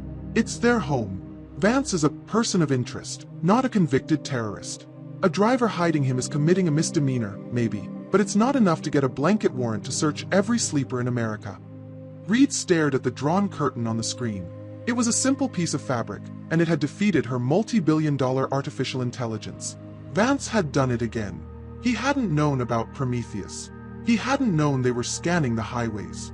He had simply acted with pure, analog logic. He'd hidden in the one place a camera could not see. He had found the flaw in her system without even trying. Ma'am, Mark said, we have a hit, but not a visual one. Reed spun around. What? The truck, Mark said, typing. The blue Peterbilt. The one he must have gotten on at the Kearney stop. It's the only one that makes sense. It's an owner-operator, Frank Gallo, out of Phoenix. His truck just passed the agricultural inspection point on I-10, outside of Blythe. It's entering Arizona. Its destination is a distributor in Phoenix. It's him, Reed said. He's in that truck. He's in the sleeper. We can't stop him, Mark said. We have no proof. We can't even tell the highway patrol what to look for. If we pull that truck over and he's not in it, we blow the entire operation. Gallo calls his union, the word gets out, and Vance goes to ground forever. So we don't stop the truck, Reed said, her eyes narrowing. We let it deliver him. She pointed at the map, at the glowing that was Phoenix, Arizona. He's beaten our digital net. He's won the journey, but now he has to start the destination. He's arriving in a new city with $40,000 in cash. What's his first move? He needs a new identity. He needs a forger. He has to surface. He has to put his head up. She turned to Mark. Get me the Phoenix field office. I want every agent they have. I want them to pull every file on every known forger, document broker, and identity launderer in that city. Vance is a creature of logic. He's not going to walk into a bar and ask a random criminal. He's going to find a high-end, professional source. He's going to analyze his options and pick the best one. And when he does, we'll be waiting for him. The rumble of the Peterbilt's engine changed. The truck was decelerating, leaving the highway, moving onto the dark, surface streets of an industrial park. It was 4:30 a.m. Frank geared down, the truck hissing and groaning, and pulled to the side of a wide, empty street lined with warehouses. He cut the engine. The sudden, absolute silence was deafening. "This is it, John," Frank said, turning in his seat. "This is my drop. The motel strip I told you about. The Sundowner. It's about 2 miles that way." He pointed east. "It's cheap. It's quiet. And they don't ask questions. Seems like your kind of place." Arthur unbuckled his seatbelt.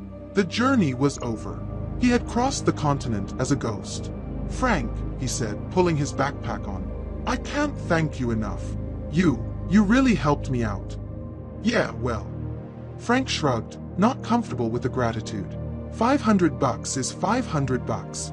Just whatever you're running from, kid. Good luck. This world ain't kind. "I know," Arthur said. He opened the heavy door and climbed down the steel steps. His feet touched the solid asphalt of Phoenix, Arizona. The air was warm, even in the pre-dawn, and smelled of dust and diesel. "Hey, Frank," Arthur said, looking up. Yeah, "Be careful with that ex of yours," Frank said. "They always find a way to bite you." Arthur nodded. "I'll keep that in mind." Frank gave a curt nod, pulled the door shut, and with a tremendous hiss of air brakes, the blue Peterbilt rumbled away, turning into a warehouse gate, leaving Arthur Vance completely alone on a dark, unfamiliar street.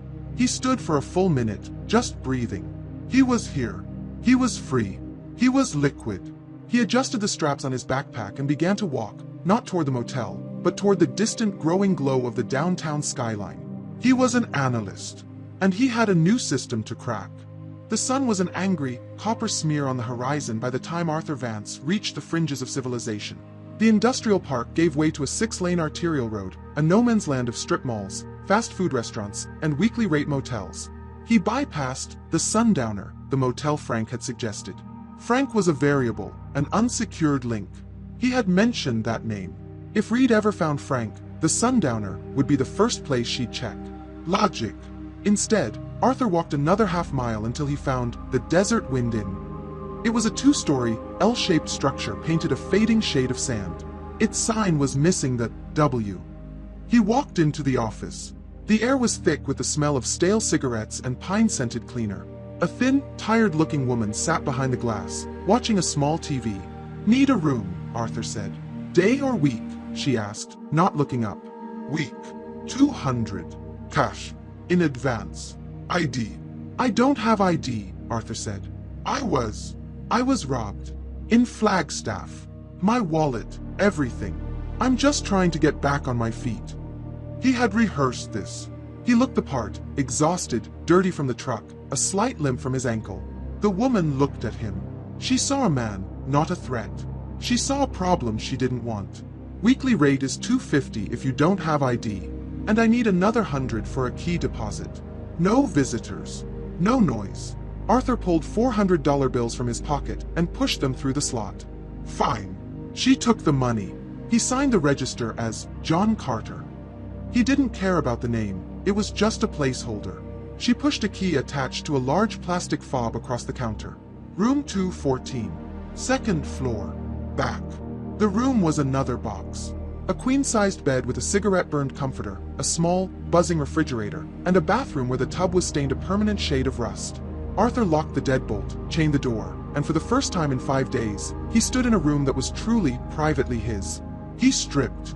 He put his clothes, dusted with the grit of 5 states, into a plastic bag. He stood under the shower, the water scalding hot, and let it run until the steam fogged the mirror. He watched the dirt and grime of his journey circle the drain.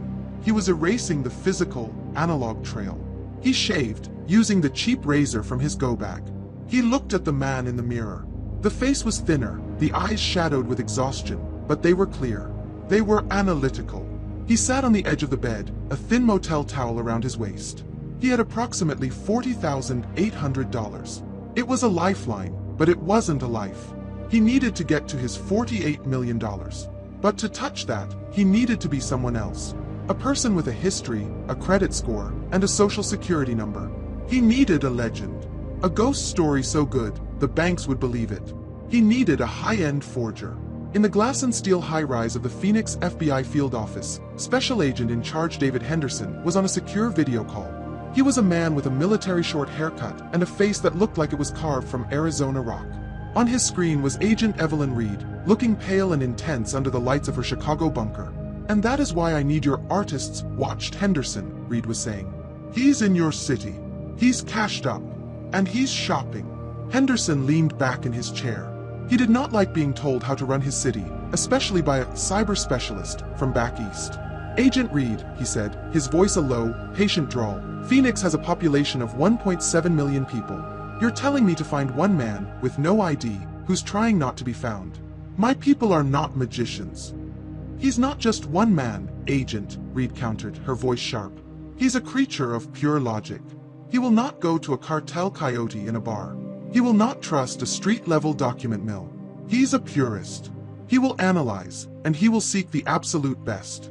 "Who is the best in Phoenix?" Henderson sighed. He tapped his desk. "If he's as good as you say, and he's looking for legend-quality work, there's only one name. We don't even know if it's a person or a collective. We've never been able to get close. The cartels use him. High-level white-collar guys from LA use him. The work is flawless. We call him the Quill." "The Quill," Reed repeated, tasting the name. "Why?" "Because he's an artist. He doesn't just print a driver's license. He builds a life. Birth certificates, old utility bills, even a vintage high school yearbook photo. He's a ghost maker." "That's our man," Reed said, a flash of certainty in her eyes. "Vance will find him. He has to. That's his logic. That's his flaw. He won't settle for second best. Put your network on the Quill.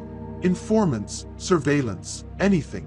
I want to know the second anyone new tries to make contact." "You don't just call the Quill," Henderson said, almost laughing. "We don't know how. It's a closed loop. But we'll watch. We'll listen." "Do better than that, Agent," Reed said, and her image on the screen leaned in.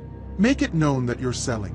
Have your best informant put the word out that a clean, top-tier package just became available. Set the trap. Let him come to you." Arthur knew he couldn't find his target on the street. He had to go back to the digital world. But not his world. He had to go to the dark web. He spent $150 of his cash at a pawn shop on a 7-year-old battered laptop. He spent another $50 on a new, high-capacity USB drive at a box store. Back in his motel room, he never once booted the laptop's native operating system. He plugged in the USB, which held a fresh, live-boot copy of a secure, anonymous operating system. He was now a digital ghost, running on a disposable, untraceable machine. He couldn't use the motel Wi-Fi. It was a trap. Too easy to monitor. He needed a place that was both anonymous and crowded. A place with a massive, public network. He took a city bus to Tempe. He walked onto the sprawling campus of Arizona State University. He was just another man in a polo shirt with a backpack and a laptop, surrounded by 20,000 other people doing the same. He found a quiet, upper-floor corner in the main library. He connected. He opened the Tor browser. His connection was now routed through a dozen random, encrypted nodes across the globe. He began his new analysis. He sifted through encrypted forums, dead-end marketplaces, and chat rooms. He was looking for reputation. He cross-referenced names, weeding out the scammers and the FBI stings. It took him 6 hours.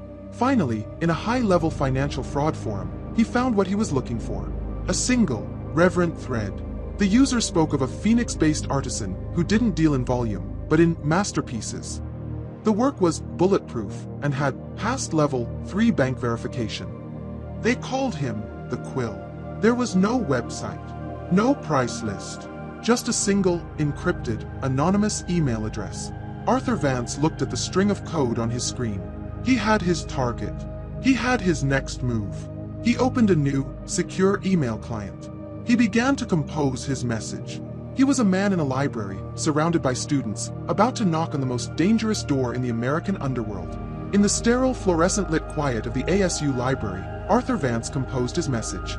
He was not just sending an email, he was setting a lock. The way he asked would be the key.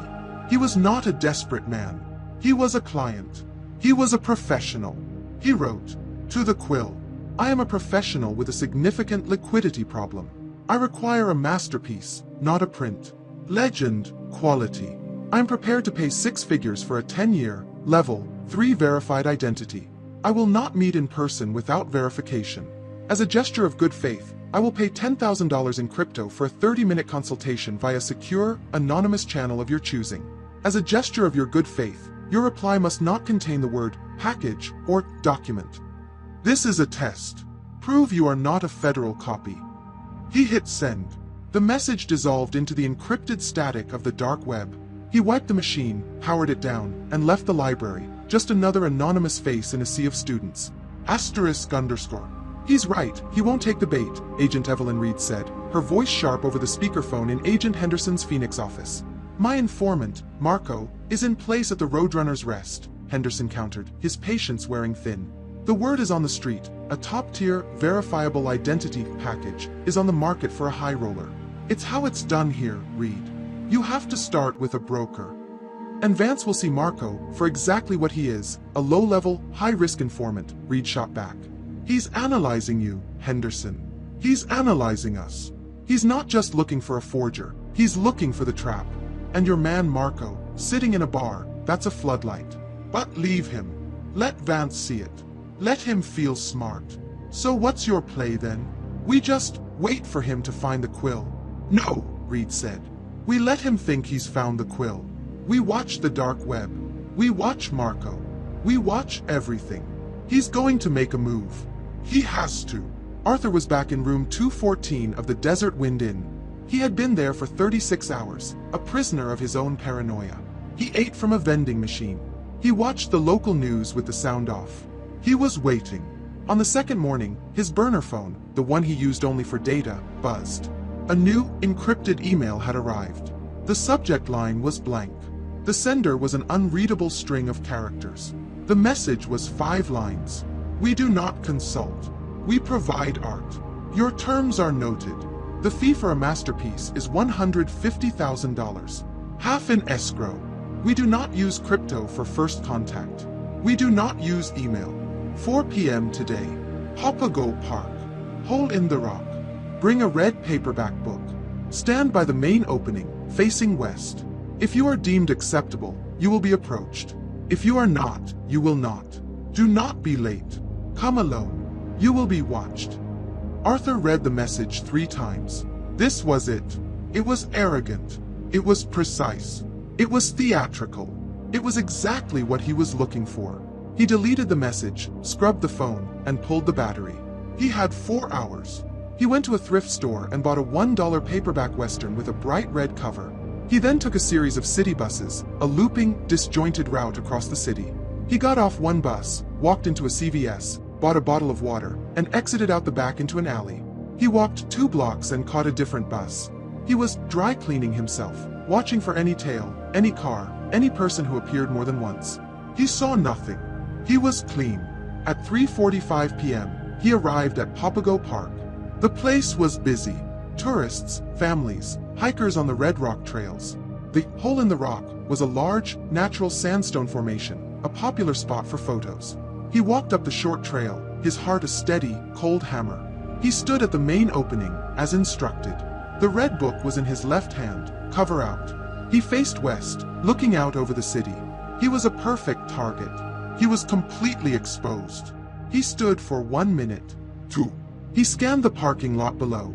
He scanned the trails. And then he saw them. They were good. Very good. But he was better. He wasn't looking for men in suits. He was looking for patterns. He saw a man in a white Salt River Project utility van, parked in a spot with no shade, the engine off. The driver was watching his mirrors. He saw a couple, a man and a woman, having a slightly too loud argument near the picnic tables. They were fit, wearing hiking gear, but their eyes weren't on each other, they were on him. He saw a jogger in a gray hoodie who had passed his position twice, running the same small loop. This wasn't the Quill. This was the FBI. This was Henderson. This was Reed. A cold, liquid terror filled his chest. It was a trap. The email, the setup, it was all an elaborate federal sting. He had been so smart, so logical, that he had walked right into the one trap built exactly for him. He couldn't run. The jogger was the pursuit element. The couple were the takedown team.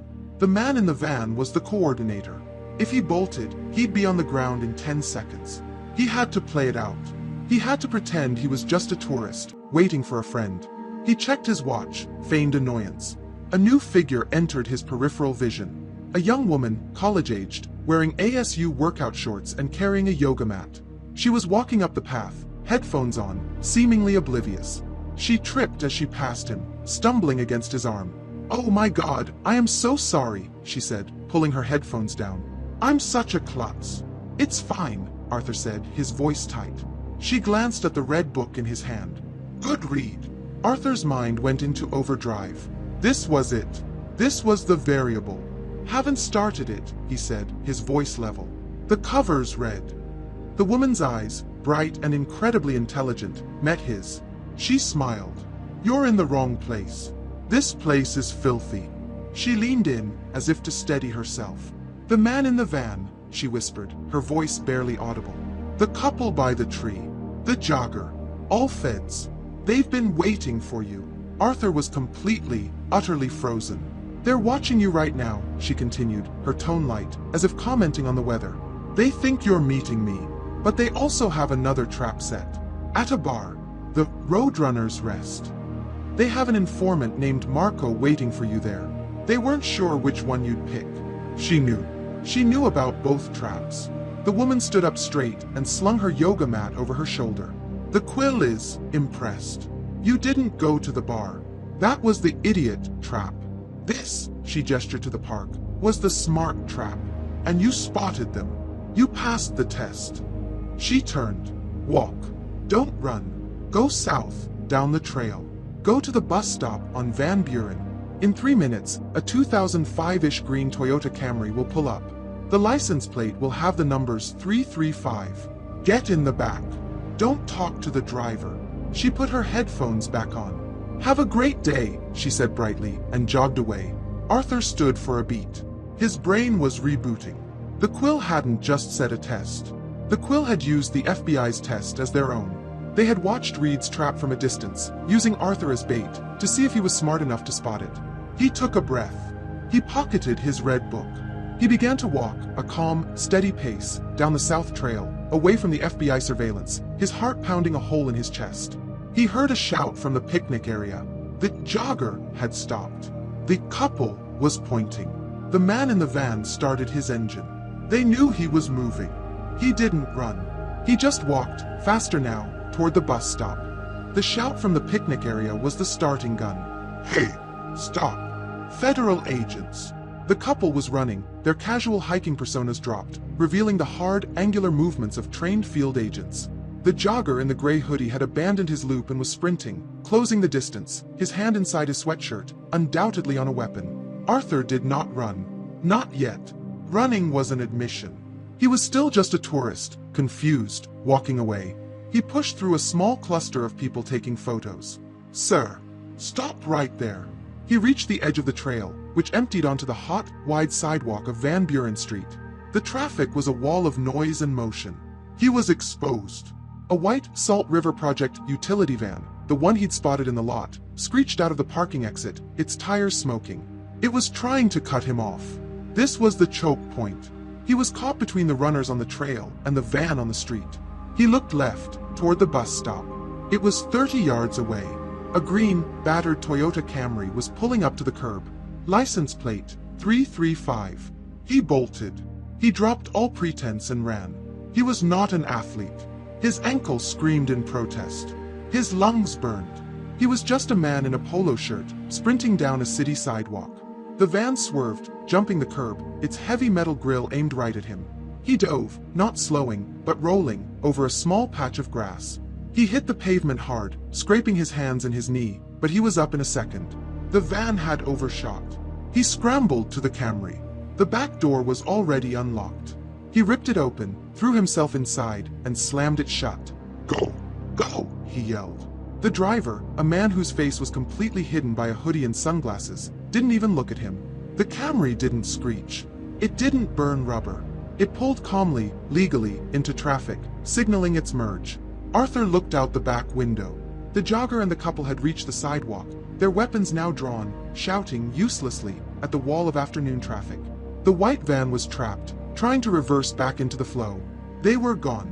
It was clean. Arthur slumped against the seat, his chest heaving. His hands were bleeding.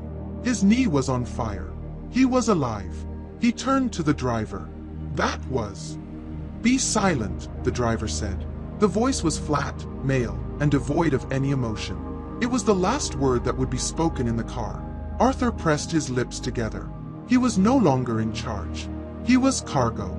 He was in the hands of the quill. The car smelled of nothing. Not coffee, not cigarettes, not air freshener. It was a sterile, anonymous box. The driver moved with an agonizing, perfect adherence to the law. He used his turn signals. He never exceeded the speed limit. He was just another green Camry in a city full of them. For 20 minutes, they drove. The driver dry-cleaned the route, as Arthur would have. He took 3 right turns to make a block. He pulled into a crowded grocery store parking lot, drove slowly through the aisles, and exited onto a different street. He was checking for a tail, and he was doing it with a level of paranoia that Arthur deeply, professionally respected. He was in the hands of masters. The woman in the park, she had known everything. She had known about the FBI's 2-pronged trap. How could they know about Marco and the park surveillance? There were only 2 possibilities. 1, the Quill had an intelligence network that had penetrated the Phoenix FBI field office. They had a leak. 2, the Quill's digital network was so advanced that they had monitored the federal communications that set up the traps in the first place. Both possibilities were terrifying. Both meant that the Quill was not just a forger. They were a power. In the glass-walled office of Agent David Henderson, the air was toxic. "He's gone," Henderson said, his voice a low growl. He had just thrown his desk phone's receiver back into its cradle. The Camry was dumped in a strip mall parking lot 2 miles from the park. Plates were stolen this morning. Wiped clean. They're doing forensics, but they'll find nothing. We lost him. Again. On the monitor, Evelyn Reed's face was a mask of cold concentration.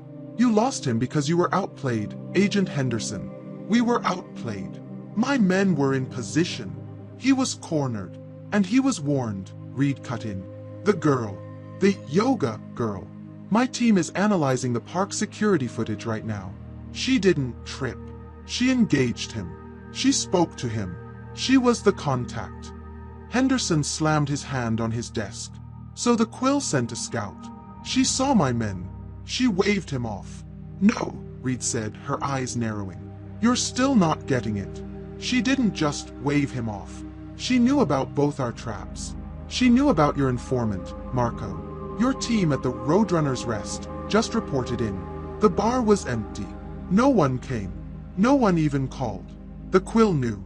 They knew about your informant, and they knew about my park sting. They had our entire playbook." Henderson's face went pale. He understood. A leak. "Or worse," Reed said. "Vance isn't just dealing with a forger. He's dealing with an organization that can compromise a federal task force. This Quill is a ghost. It's a hostile intelligence service operating on our soil." She looked away from her camera, her mind racing. She had been hunting Arthur Vance, the lone wolf. But the real target, the apex predator, had just revealed itself. "Find that girl," Reed ordered. "I don't care what it takes. Run facial recognition against every database you have. She's our first link to this thing." "And Vance?" Henderson asked. "He's gone," Reed said, her voice flat. "He's with them now. He's behind a wall we can't see. He's no longer our fugitive. He's their asset." The green Camry finally pulled into the darkness of an underground parking garage beneath a nondescript, beige office building. The garage was empty, save for a few cars covered in dust. The driver put the car in park and cut the engine. He got out and walked toward the elevator, never looking back, and disappeared. Arthur sat in the silence for a full minute. The silence was a test. He was being watched. A steel service door on the far wall opened with a quiet click. The young woman from the park stood there. She was no longer in workout gear. She was wearing a simple, black business casual pantsuit. Her hair was pulled back. She looked older, more severe. "You're bleeding," she said, her voice flat. She motioned to his scraped hands. "Your colleagues were very convincing," Arthur said, getting out of the car. "They weren't my colleagues. They were yours. FBI. You're lucky they're so predictable." She looked him up and down, a cool, appraising stare. "You did well. You spotted the surveillance. Most don't. You have good instincts. But you're a mess." "Where am I?" Arthur asked, shouldering his backpack. You're in the gray space. You're nowhere. She turned. This way. We have a lot to discuss. The Quill is intrigued by your profile. An analyst who can climb drain pipes. A runner. We didn't factor in you running. I was motivated, Arthur said. Clearly. She led him down a short, white-tiled hallway to a heavy, soundproof door. She pressed her thumb to a biometric scanner. The light flashed green. You passed the test, Mr. Vance, she said, holding the door open. Now comes the interview. Try not to fail this part. The Quill doesn't give second chances. The heavy, soundproof door clicked shut behind Arthur, the sound as final as a vault. The immediate contrast was a physical shock. The humid, dirty air of the parking garage was replaced by a clean, cold, sterile environment. The lighting was indirect, emanating from the seams where the stark white walls met the white, polished concrete floor. There were no shadows. There were no sounds. It was, as the woman had said, a gray space. This way, Mr. Vance. The woman, the one from the park, was already moving. Her name, he would learn, was Sloane. She walked with a fluid, economical grace that spoke of a training Arthur couldn't begin to guess at. Where are we? He asked, his voice sounding too loud in the dead air. We are in a secure facility, she replied, not looking back. That is all you need to know. First, processing. You're a security risk. She led him into a room that was as white and sterile as the hallway. It looked like a high-end medical exam room. Your backpack. Put it on the table. And your clothes. All of them. Arthur hesitated. His backpack contained his cash. His life. My money is in there. We are aware, Sloane said, her tone devoid of interest. We are not common thieves, Mr. Vance. We are not the people you rob. We are the people who own the bank. Put it on the table. We are going to decontaminate you. He was in their world. He had no leverage. He unzipped the backpack and dumped the 3 canvas bags, still holding $40,000, onto the steel table. He then added the bag itself, and the cheap burner phone. He undressed, his scraped hands fumbling with his shirt, until he was standing in nothing but his own compromised skin. His scraped knee was already a deep, ugly purple. Sloane didn't even look at him. She picked up a small scanner and waved it over the pile of his belongings. Then she picked up the cash, one bundle at a time, and fed it into a machine in the wall. It looked like a bill counter, but it hummed and hissed. Your cash is dirty, she said. Literally. We're cleaning it. And counting it. 41,600. You're off by $20. You must have bought a water. She knew his exact haul. Now the shower. She pointed to a glass door. Use the surgical scrub. You have 5 minutes. When you are finished, there are new clothes in the locker. Your old ones will be incinerated. They are covered in 1,000 points of traceable data. Sweat, pollen, fibers from the truck, Frank Gallo's cigarette ash. You are a walking forensic nightmare. Arthur did as he was told. He scrubbed his skin raw, the antiseptic soap stinging his scrapes. The man who had walked out of quick pay loans, the man who had bought the Camry, the man who had hidden in the Peterbilt, was being washed away, molecule by molecule. When he emerged, he found a set of simple, gray, soft-spun cotton pants, a black t-shirt, and plain black shoes. They were brandless. They fit perfectly. Sloane was waiting. She held a small, professional-looking first aid kit. Sit. He sat on the exam table. Wordlessly, she began to clean his scrapes. Her touch was firm, impersonal, and efficient. You knew about both traps, Arthur said, breaking the silence. The bar. The park. How? We analyze systems, Sloane said, applying a sterile bandage to his knee. The Phoenix FBI field office is a system. Agent Henderson is a predictable component. Agent Reed, she is less so. She is interesting. You hacked the FBI? Sloane finished her work and stood back. She capped the antiseptic. We do not hack, Mr. Vance. Hacking is a brute force word. We listen. We read. We analyze. We found it amusing that Agent Reed was using her AI, Project Prometheus, to scan for you. A visual recognition algorithm tasked to scan DOT cameras. It was clever, and utterly useless, once you were in the sleeper.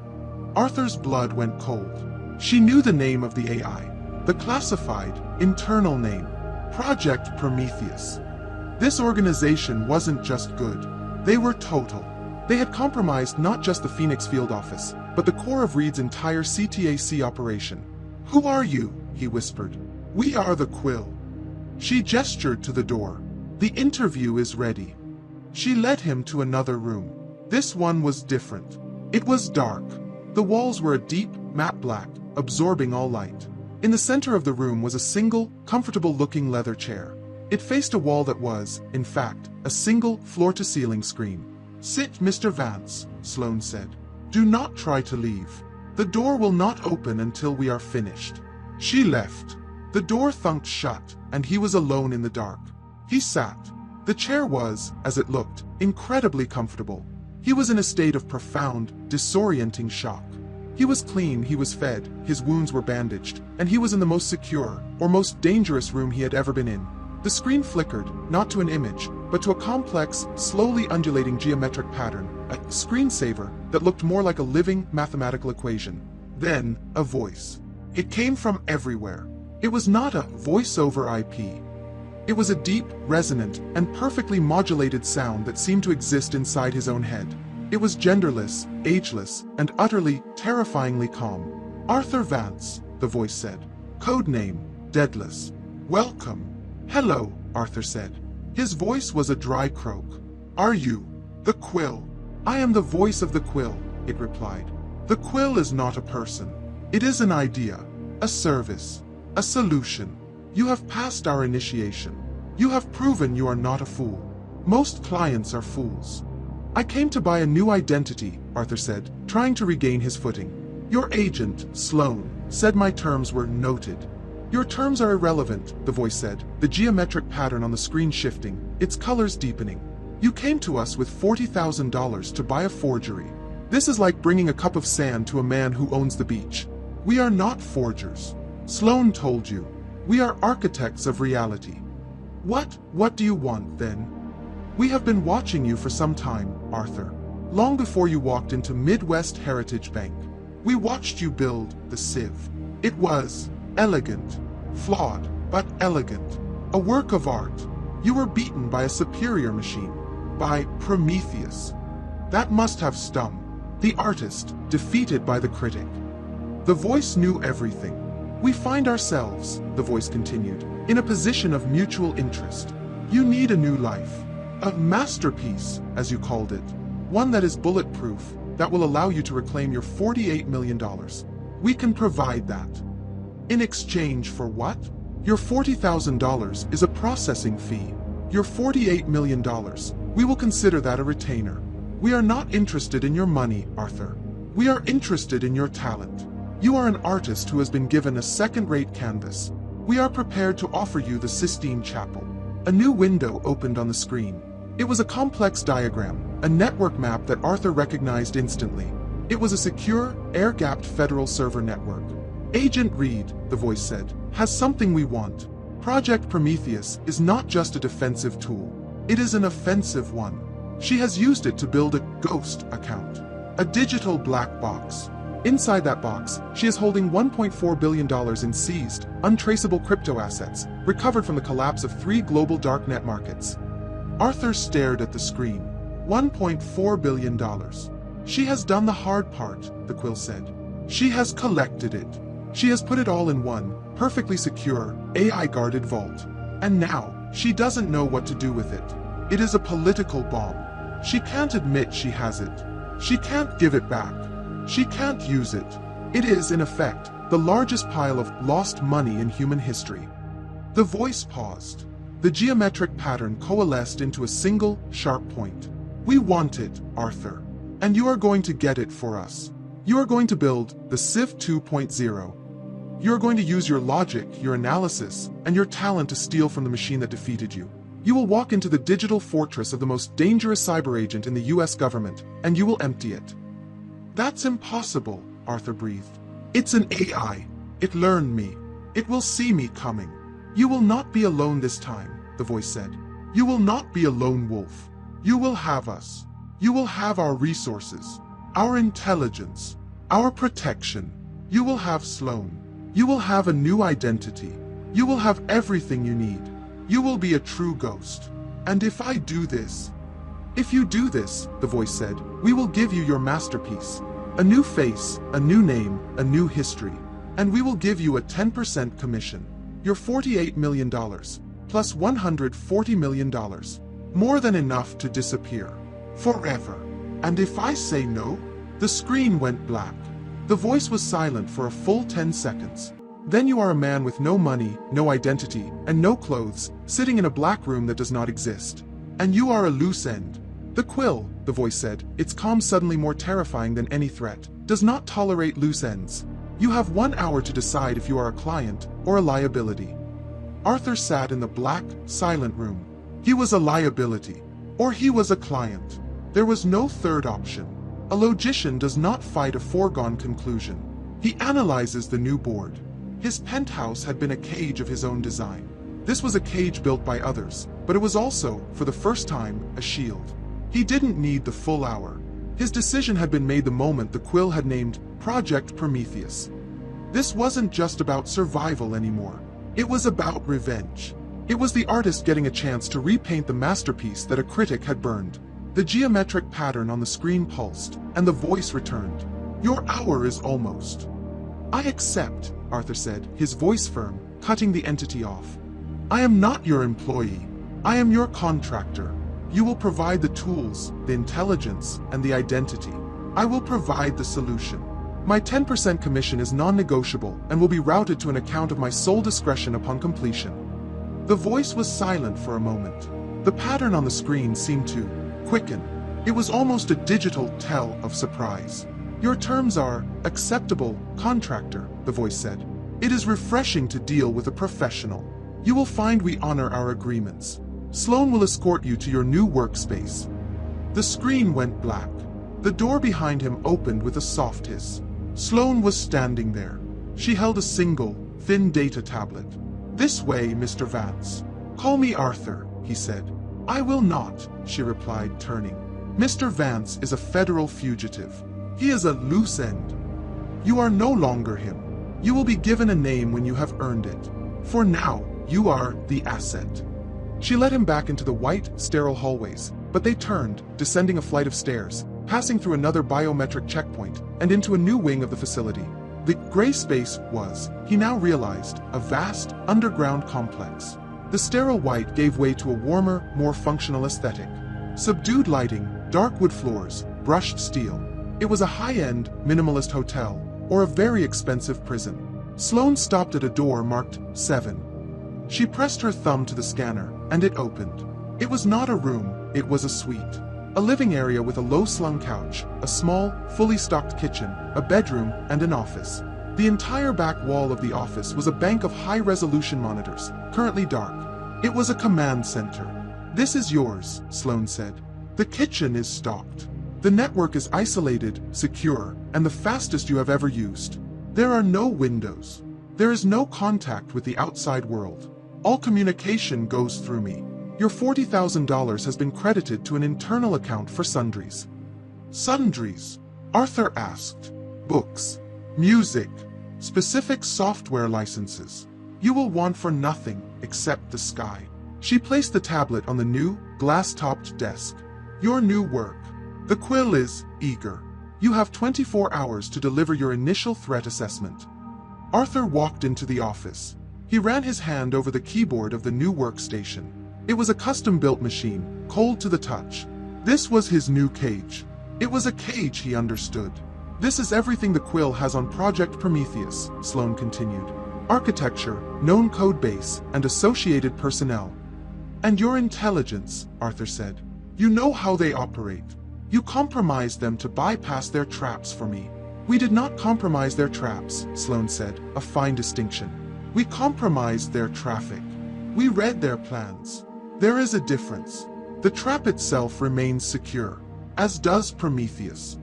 So you can't get in either, Arthur surmised. If you could, you wouldn't need me. A flicker of something. Not a smile. Respect. Correct. Asset. The vault is locked. And the key is Agent Evelyn Reed. Sloan turned to leave. Sloan, Arthur said. She stopped, her hand on the door. This facility, he said, gesturing around. The tech. The intelligence. The ability to monitor federal traffic in real time. This is billions of dollars. All for what? To build fake IDs for cartels. Sloan looked at him. Her eyes were cold, but he saw the intelligence shining in them. The Quill does not build fake IDs, Arthur. It builds new realities. And to do that, one must first be able to control the old one. We are in the business of control. You, more than anyone, should understand that. She left. The door thunked shut, and he was alone. In Chicago, the CTAC bunker was a tomb. The frantic energy of the hunt was gone, replaced by a cold, dreadful quiet. Agent Evelyn Reed was staring at a blank screen. "Ma'am," Mark Riley said, his voice hesitant.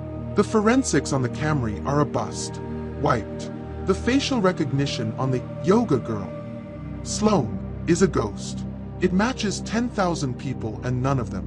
Her face is a digital composite, or she's had work done to be perfectly, unmemorably average. She does not exist." Reed didn't respond. She was thinking. "Ma'am," Mark pressed. "What are our orders? Where do we hunt?" "We don't," Reed said, her voice a low rasp. She turned in her chair. "We're not hunting anymore, Mark. We're being hunted. Or more accurately, we are being observed." "I don't understand." "He's gone, Vance. The Quill has him. They didn't just save him. They recruited him. They used my trap to test him. They have him, and they have the mind that built the sieve." Reed stood up and began to pace. "And now, they're going to use him against me." "Against us? Against CTAC?" "No," Reed said, stopping. "Against me. This entity, the Quill, they're not just criminals. They're rivals. They're analysts.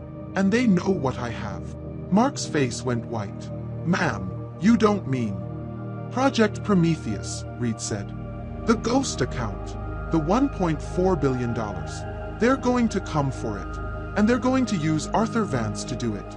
He failed to rob a bank, so they're going to offer him a shot at the world. Lock it down, Mark." "Lock what down? It's already air-gapped. It's guarded by the most advanced AI on the planet." "Then lock me down," Reed snapped. "No more unsecured calls. Total information lockdown.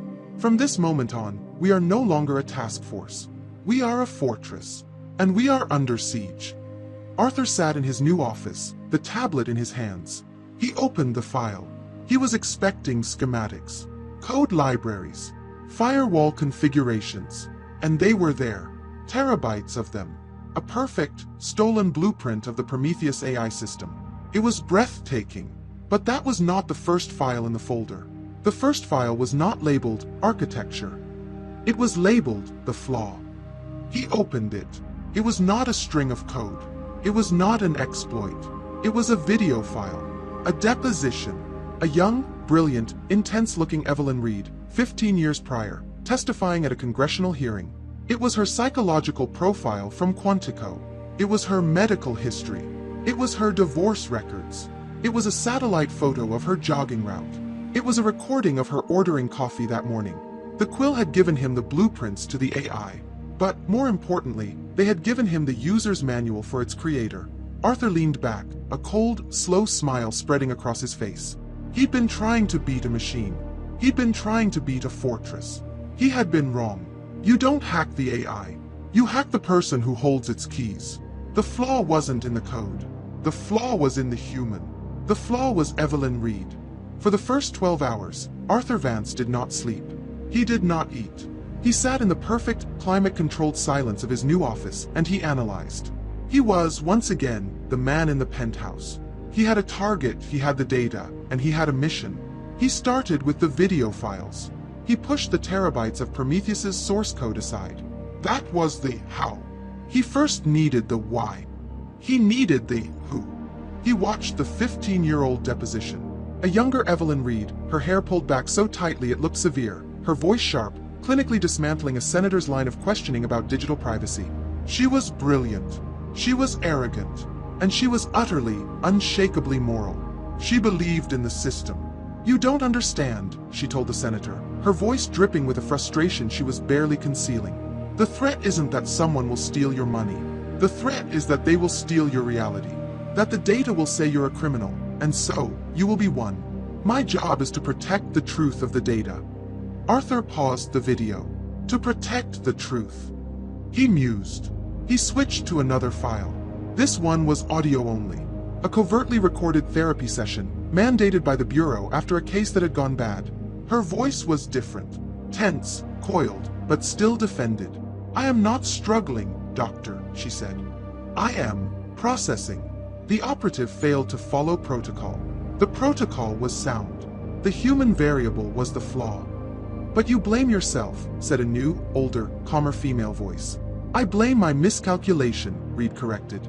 I misjudged the operative's emotional resilience. I will not make that mistake again. Arthur leaned back. He was seeing the shape of her. She was a logician, just like him. But where his logic led to detachment, hers led to a rigid, almost fanatical, control. She didn't trust people. She trusted systems. She trusted protocols. And when those systems failed, she saw it as a personal, logical failure. He pulled up the live feed. The one Sloan had mentioned.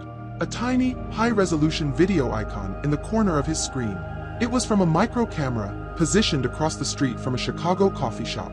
He watched, fascinated, as the current 2025 version of Evelyn Reed walked out of the CTAC building, got a coffee, and walked back. She didn't look at her phone. She didn't speak to the barista beyond ordering. She was a ghost in her own life. This was the woman who had built Prometheus. She hadn't just built an AI. She had built a digital version of herself. A detached, logical, pattern-seeking entity that she could trust. You built a fortress, Arthur whispered to the screen, and you locked yourself inside it. He opened a secure text-only terminal to Sloan. The $48 million in my trust. You're leaving it there as bait, aren't you? For Reed to watch. The reply was instantaneous. We are leaving it there as an anchor. It keeps her attention focused on your old identity. It is a false flag. It is the where she expects you to be. It keeps her from looking at the where you are. She was a distraction. His entire past life was now a tool. In the CTAC bunker, the fortress was silent. Agent Reed had 2 armed federal marshals posted outside her door. Mark Riley was the only one with clearance to enter. The lockdown is complete, ma'am, Mark said, his voice hushed. The Prometheus Ghost account is on a fully isolated server. The only access is the terminal on your desk. It requires your biometric print, your retinal scan, and a 128-character encryption key that rotates every 60 seconds. It's not enough, Reed said. She was staring at her own reflection in the dark screen. Ma'am, he's not going to attack the server. He's not going to attack the AI. He's going to attack me. She ran a hand over her face. She looked, for the first time, exhausted. Vance is an analyst. The Quill is an intelligence agency. They're not looking for a code exploit. They're looking for a human exploit. And I'm the only human in the loop. But you're a hard target, Mark argued. You have no social media. You have no family. Your financials are a closed book. There's nothing to exploit.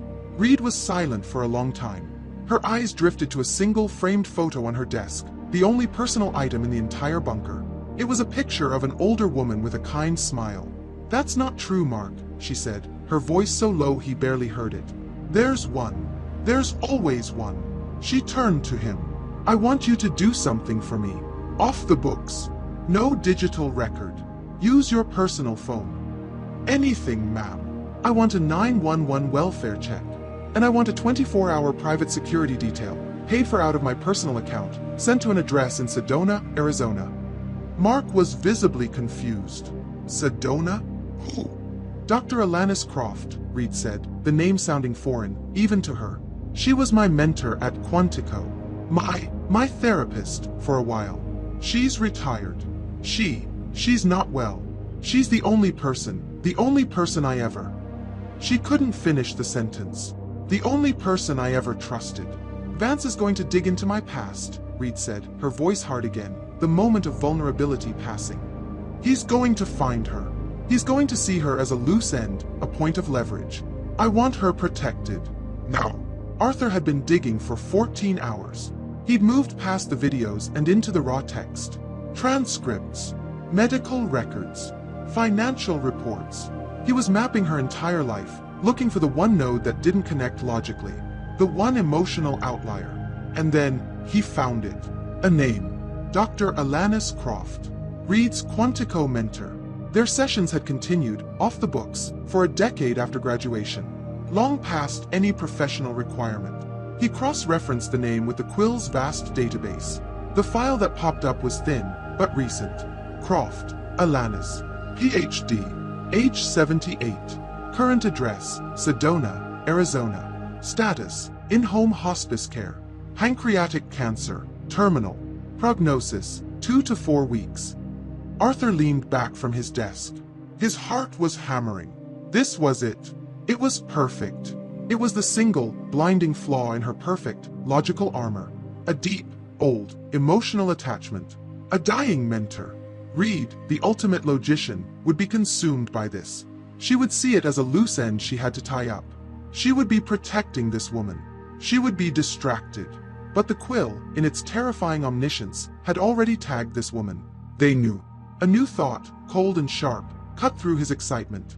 The file wasn't just a report. It was a target package. The Quill hadn't just found Alanis Croft. They had found her for him. He looked back at the file from the Quill. He looked at the live feed of Reed ordering coffee. He looked at the psych profile. The Quill wasn't just giving him data. They were leading him. They were showing him exactly where to look. He opened the terminal to Sloan. "I have the vector," he typed. "It's not a server. It's a person. Dr. Alanis Croft, Reed's mentor. She's in hospice. Reed will be obsessed with protecting her." The reply came. "We are aware. You're already watching her, aren't you?" Arthur typed. "We are not. That is your job. You will be leaving the facility tomorrow." Arthur froze. "Leaving? What for?" "You are the analyst, Arthur," Sloane's text appeared. "You identified the human variable. Now, you will go and analyze it. In person. You need to know how Reed communicates with her. You need to know the security. You need to find the exploit." "Send a field team," Arthur typed, his hands suddenly cold. "I'm the analyst. I stay here." "No." The Quill believes in a hands-on approach. You are the only one who truly understands Reed's mind. You are the only one who will see the flaw. You will go to Sedona. You will be a ghost. You will not interact. You will only watch. And my new identity will be waiting for you. A simple one. Just enough to get you there.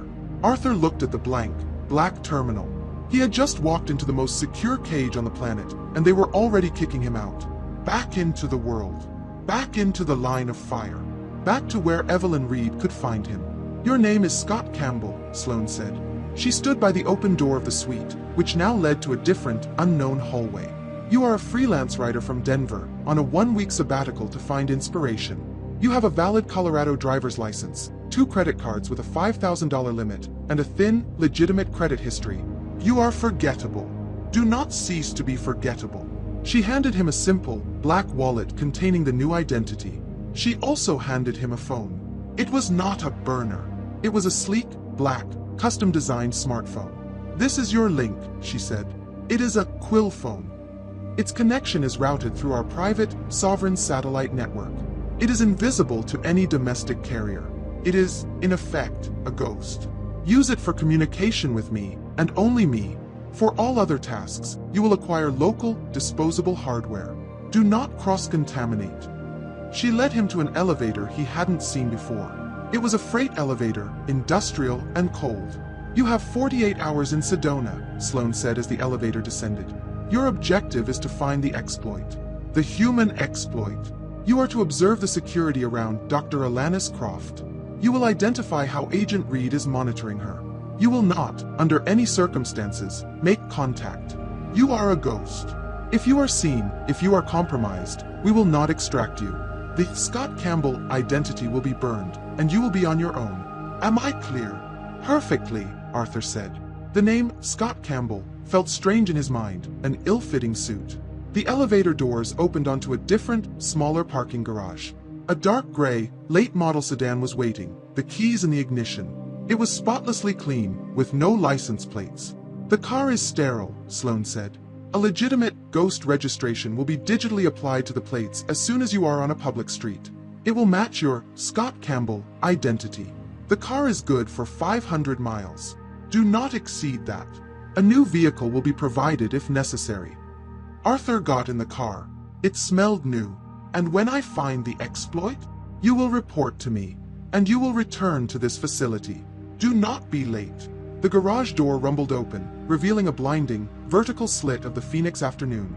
Arthur put on the sunglasses that were waiting for him in the console, put the car in drive, and rolled out into the heat and the light. He was back in the world. The sensation was overwhelming. After the cold, sterile, silent gray space, the world was a chaotic assault. The sun was a physical weight. The air was full of dust. The traffic was a roaring, unpredictable, human mess. For a full minute, he just drove, his hands gripping the wheel, his senses screaming. He was visible. He was vulnerable. The drive north from Phoenix to Sedona took 2 hours. He left the sprawling, beige suburbs and climbed into the high desert. The landscape changed, becoming stark and beautiful. The red rock formations rose like cathedrals from another world. Sedona was not a city. It was a tourist destination. The streets were filled with rental jeeps, tourists in hiking gear, and shops selling crystals and spiritual advice. It was the softest, most non-threatening place he could imagine. It was the perfect place for Reed to hide someone. His quill phone chimed. A new message from Sloan. It was an address. Casita 4, Red Rock Vistas.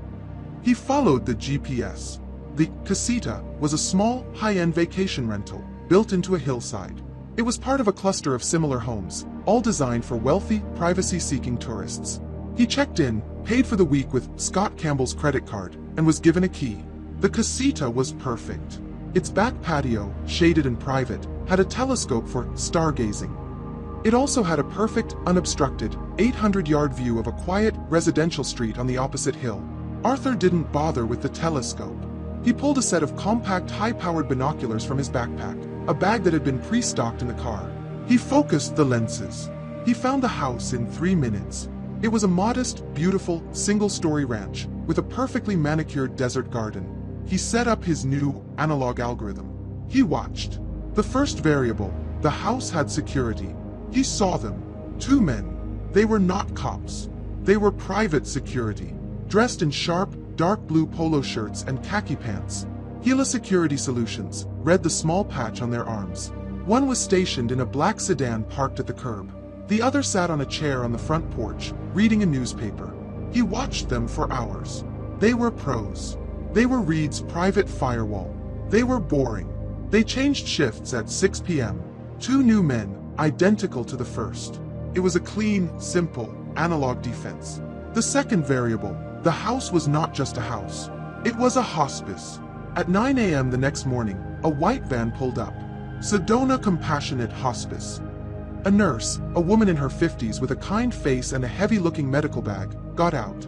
The security guard on the porch nodded to her, and she went inside. She was a known quantity. She was inside for almost 2 hours. Arthur watched, his eye pressed to the binoculars. He was looking for the flaw. The private security was a wall. He couldn't go through them. But the nurse, she was a door. The nurse came out at 10:52 a.m. She looked tired. She got into her van, but she didn't leave. Arthur focused the binoculars.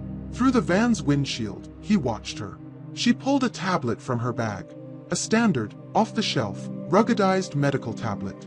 She began to type, her fingers moving over the screen. She was updating the chart. She was connected to the van's mobile hotspot. The hotspot was connecting to the cellular network. The data, Dr. Croft's vital signs, her medication, her lucidity, was being uploaded. To where? To the hospice's central server. Arthur's heart began to beat, a slow, heavy drum. Evelyn Reed was a digital ghost. She was a paranoid analyst. She would not risk a phone call. She would not email the private security. They were a cutout. She wouldn't visit. She was a marked woman. But she would need to know. She would need proof of life. She would need to know every single day that her mentor was safe. She wouldn't hack the hospice. That was too loud. She wouldn't have to. She would simply access the portal. As a family member. As a healthcare proxy. She would have legitimate, legal access to the very same patient chart that the nurse was uploading right now. That was the exploit. It wasn't the fortress in Chicago. It wasn't the private security wall in Sedona. It was the soft, undefended, third-party network of a small-town hospice. It was a HIPAA-compliant patient portal with a simple username and password login. It was the one system Reed trusted, but did not control. Arthur lowered the binoculars. He picked up his quill phone and sent a message to Sloan. I have the vector. It's not the guards. It's the nurse. She's uploading patient data to the Sedona Compassionate Hospice Network. Agent Reed is monitoring that network. I'm sure of it. I need access to that portal. The reply was almost instant. You are an analyst, not a hacker. Your job is done. Return to Phoenix. Now, we will handle the nurse.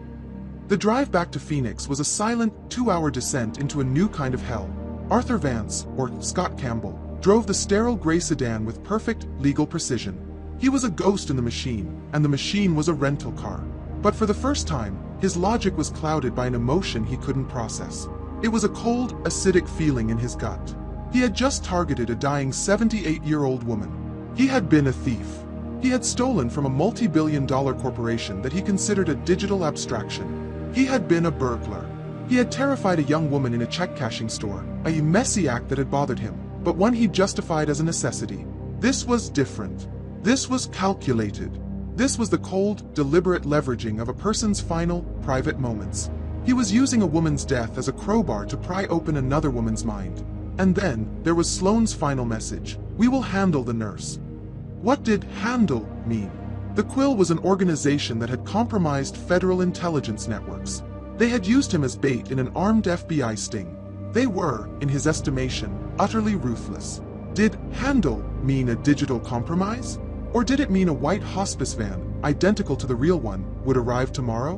Did it mean the real nurse, the one with the kind, tired face, would simply disappear? He was in a cage, he realized. Not the gray space. He was in a moral cage, and the walls were closing in with every mile he drove. He was a contractor, yes, but he was contracting for monsters.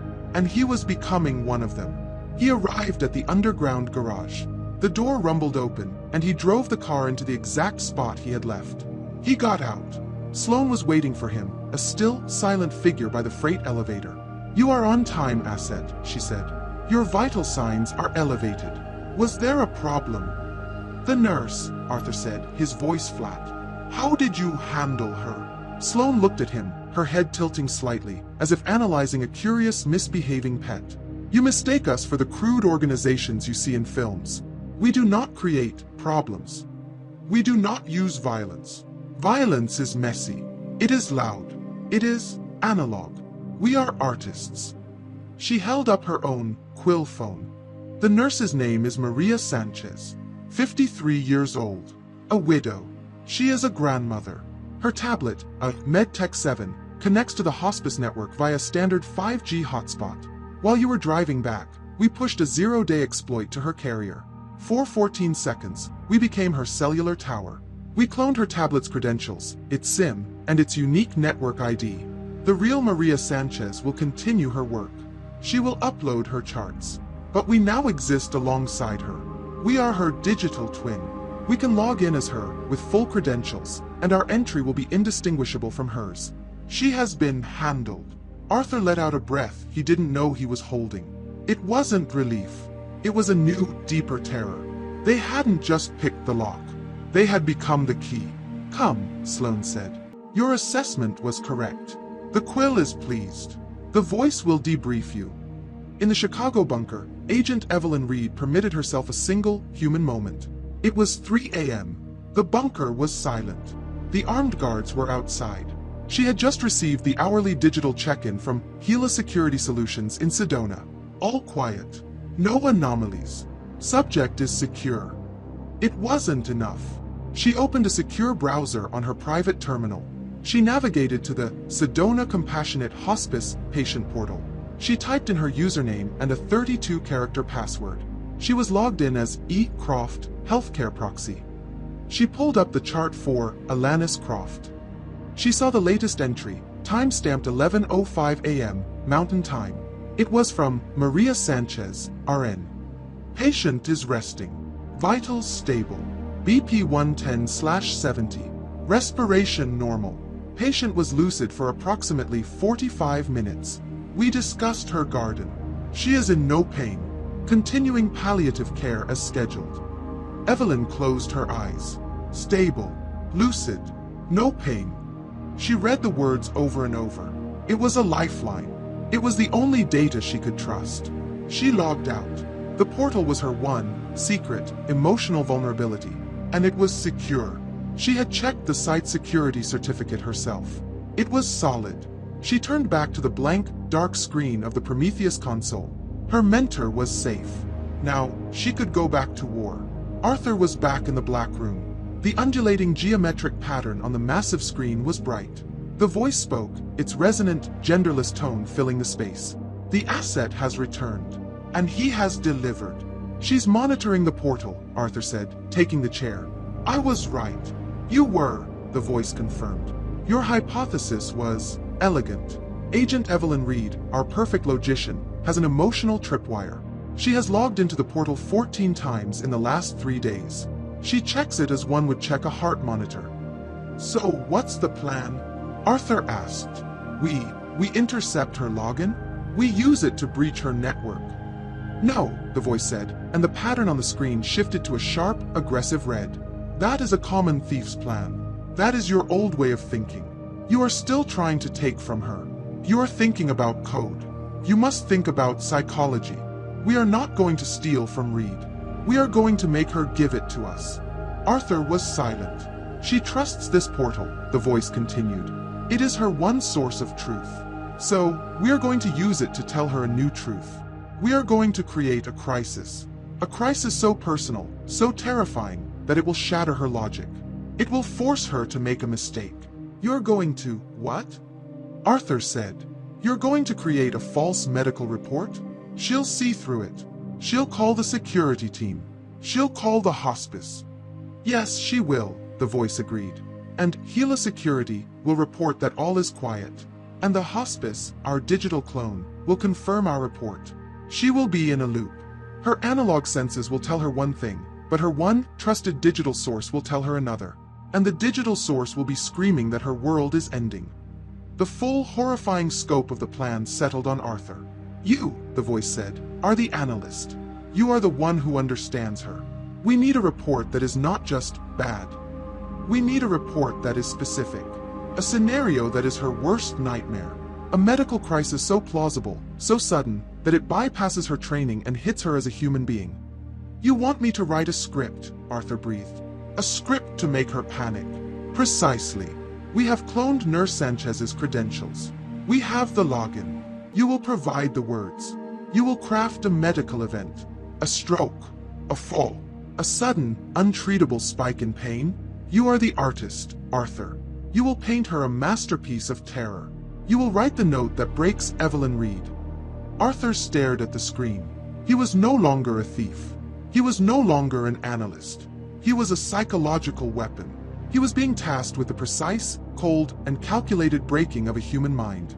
And the worst part, the logical, cold part of his brain, was already starting to work on the variables. Arthur sat in the sterile, soundproofed office of his golden cage. He was no longer a man. He was a component, a weapon. He had his target, and he had his ammunition. He opened the Quill's medical database. It was a complete, mirrored, and illegally obtained copy of the entire national healthcare database. He typed in pancreatic adenocarcinoma, stage 4, palliative care. He was not a doctor, but he was a world-class analyst. He sifted through case files, mortality reports, and pharmacological journals. He was not looking for a cure. He was looking for a specific, plausible, and untreatable nightmare. He found it in a paper from Johns Hopkins, acute visceral hyperalgesia. A catastrophic failure of the nerve block, a breakthrough pain event where the patient's nervous system essentially turns on itself. The standard opioid protocols, morphine, Dilaudid, would be useless. The pain would be absolute. He began to write. He did not write as Arthur Vance, the logician. He did not write as the Quill, the cold entity. He forced himself into the persona of Maria Sanchez, RN. A kind, competent nurse, suddenly faced with a situation beyond her control, her professionalism cracking under the strain of human empathy. He opened the secure terminal to Sloan. He typed the message. Vector, patient portal entry. User, Maria Sanchez, RN. Timestamp, 3:15 a.m., Chicago time. Urgency. Critical. Message. Dr. Croft has experienced a sudden, catastrophic pain event.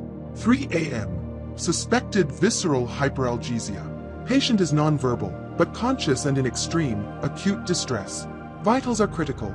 BP 195/120, heart rate 140. The standard palliative dilaudid drip is having no effect. I have never seen a pain response of this magnitude. This is beyond our standard protocol. He paused. He was building the trap. I am requesting emergency authorization for a non-formulary intervention. A fentanyl lidocaine subcutaneous nerve block. It is the only thing that might work, but it carries a high risk of respiratory failure. The patient's living will is ambiguous on experimental, life-sustaining measures in a pain crisis. I cannot proceed without the healthcare proxy's direct, digital signature. I cannot reach anyone at the on-call physician's office. Time is critical. Please, I need your signature now. You must log in to the secure Compassion Care Authorization portal to sign the emergency release. The link is secure.compassion-care.net/auth-release-901B right bracket. He sent it. He had just weaponized a dying woman's pain. He felt a cold, sharp sickness in his stomach. He was, officially, a monster. The reply from Sloan was immediate. This is excellent. The art of a true analyst. The Compassion Corps portal is being spun up. It is a perfect mirror of the hospice's real site. It will harvest her credentials and, more importantly, inject a payload directly into her terminal. We are posting the entry now. 3,000 miles away, in the cold blue light of the CTAC bunker, Agent Evelyn Reed was at war with herself. It was 3:14 a.m. The quietest, darkest hour. She had just received the all-clear email from Gila Security. 2400 hours to 3 o'clock. All quiet. No anomalies. She allowed herself a small, tight breath of relief. She turned to her private terminal. Her one ritual. Her one secret. She logged into the Sedona Compassionate Hospice portal. The page loaded, and her world ended. A bright red, critical alert was flashing on the screen. It was an entry from Nurse Sanchez, timestamped 3:15 a.m. Just now. She read the words. Catastrophic pain event, extreme, acute distress. I have never seen a pain response of this magnitude. The clinical, sterile words on the screen became a sound in her head. Alanis. Her mentor, the only person who had ever broken through her logical fortress, was in agony. Screaming. Her training kicked in, a desperate, reflexive action. She grabbed her secure phone. She dialed the Gila security team leader in Sedona. Report, she barked. What is happening at the house? Now. The team leader, a man named Harris, was confused. Ma'am, it's 3:16 a.m. It's dark. The house is quiet. I'm looking right at it. No lights, no ambulance. All clear. Just like the report I sent. Evelyn's blood ran cold. She stared at the screen. Patient is nonverbal, but conscious. The nurse, she snapped. Is the nurse's van there? No, ma'am. No one's been here since the 6 p.m. shift change. It was a paradox. A logical impossibility.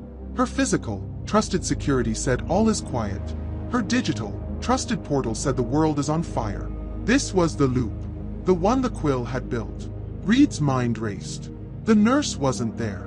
But the report was. The report was digital.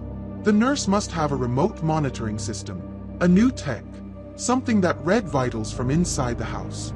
The nurse was seeing this remotely. The guards on the outside couldn't see the pain on the inside. The digital was the truth. The analog was blind. She read the note again. I need your signature now. I cannot proceed. Time is critical. Alanis was in pain.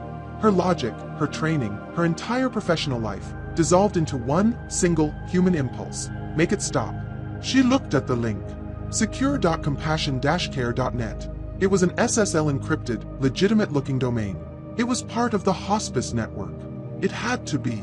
She was on her isolated, air-gapped terminal. The one that controlled Prometheus.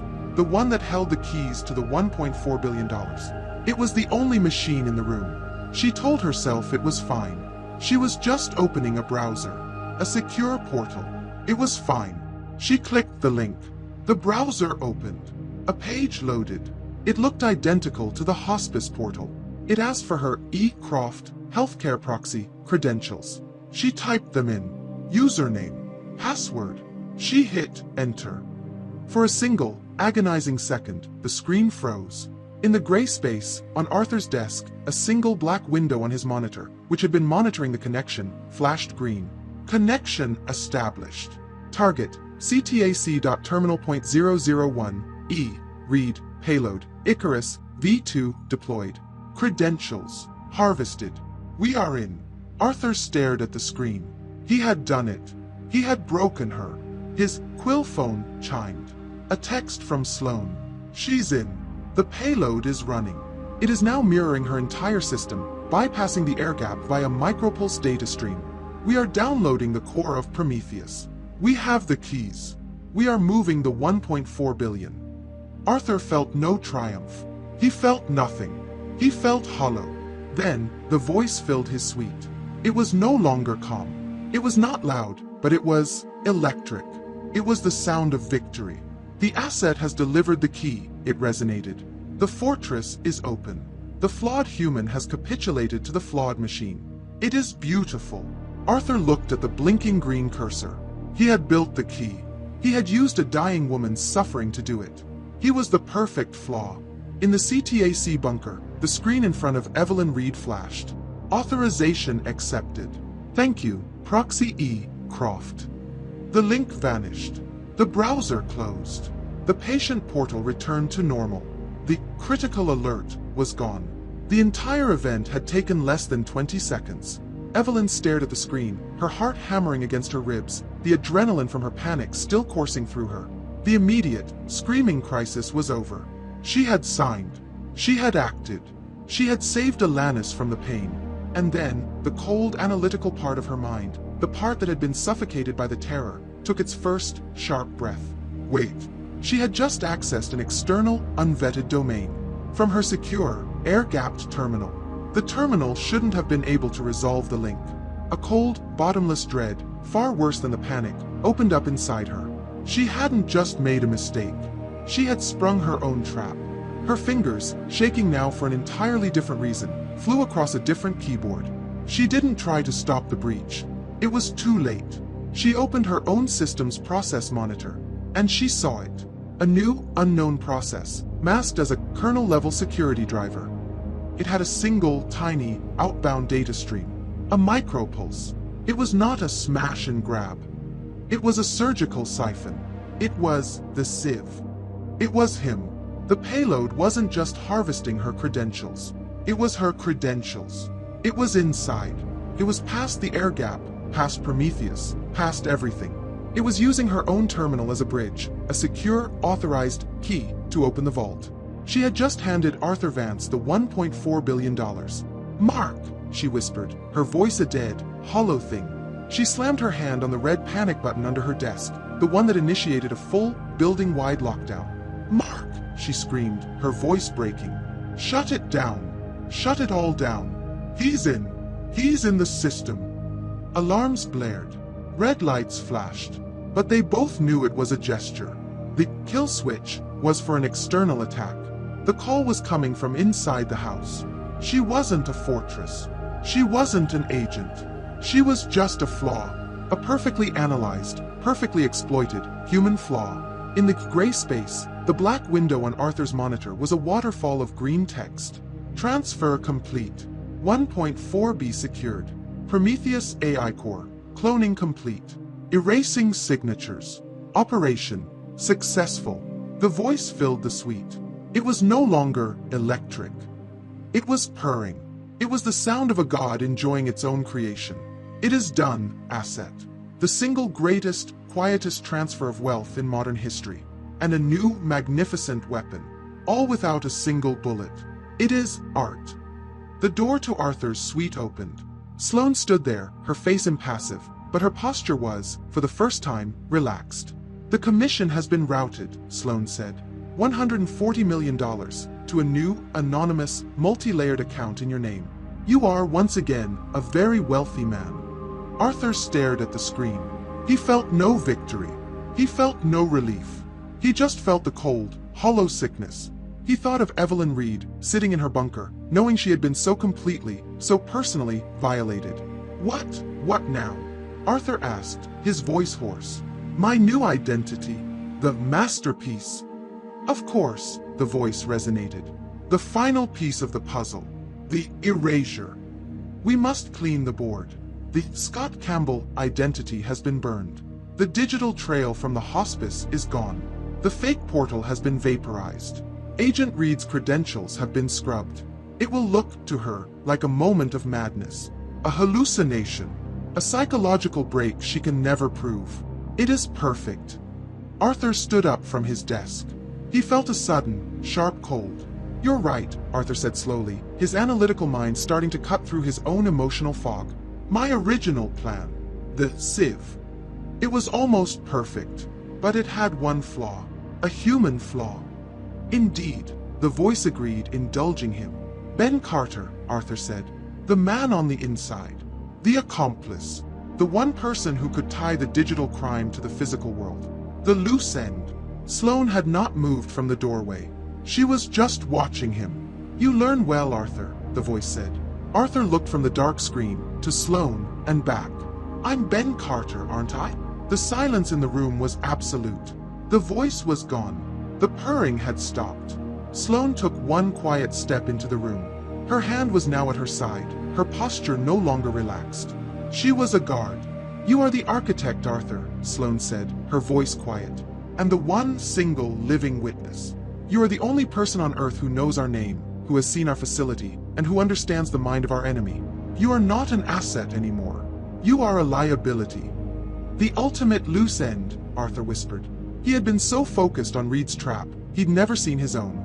The golden cage was, after all, just a cage. The quill is a creature of logic, Sloane said, taking another step. And logic dictates that you cannot exist. She was moving, but Arthur was no longer the soft, penthouse analyst. He was the man who had faced a terrified girl, the man who had driven through the night, the man who had analyzed a dying woman. He was a monster of their own making. And he was, above all, a paranoid analyst. You're right, Arthur said, and his hands, which had been hanging at his sides, flashed to the keyboard. He typed one, single, pre-programmed command. A command he had built and hidden inside the very payload he designed for Reed. A dead man's switch. A key inside the key. He built it not to escape, but as a final, screw you. A final variable. I built your weapon, Arthur said, as Sloane lunged. Did you really think I wouldn't build a backdoor for myself? He hit enter. The room did not go dark. The alarms did not sound. Instead, a single, new data stream opened. On the main screen, the words, transfer complete, were replaced. New transfer, initiated. Source, the Quill Master account. Destination, U.S. Treasury. CTAC, Ghost Account 001. Amount, 1.4 billion. Arthur hadn't triggered a lockdown. He hadn't triggered an alarm. He was giving the money back. Sloane froze, staring at the screen in disbelief. You can't, she hissed. It's ours. It was never ours, Arthur said, backing away toward the suite's kitchen. And it's not just the money.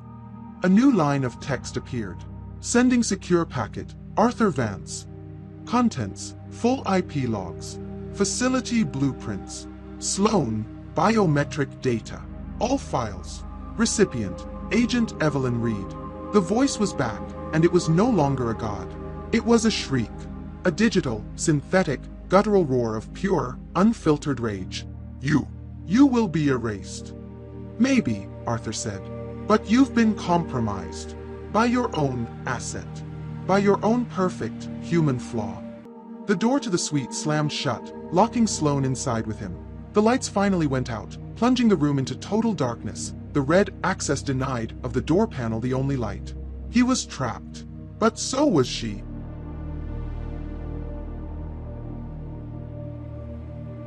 The darkness in the suite was absolute.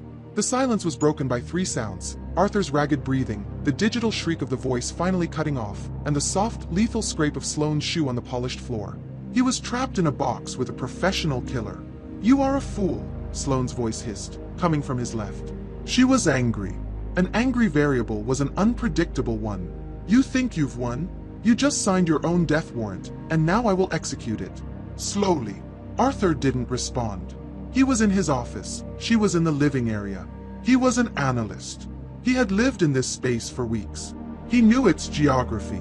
She was an invader. He ripped the heavy custom workstation from the desk, cables tearing, and heaved it. The massive box crashed onto the glass desk, shattering it. It was a sound marker, a distraction. He heard her move, fast, toward the sound.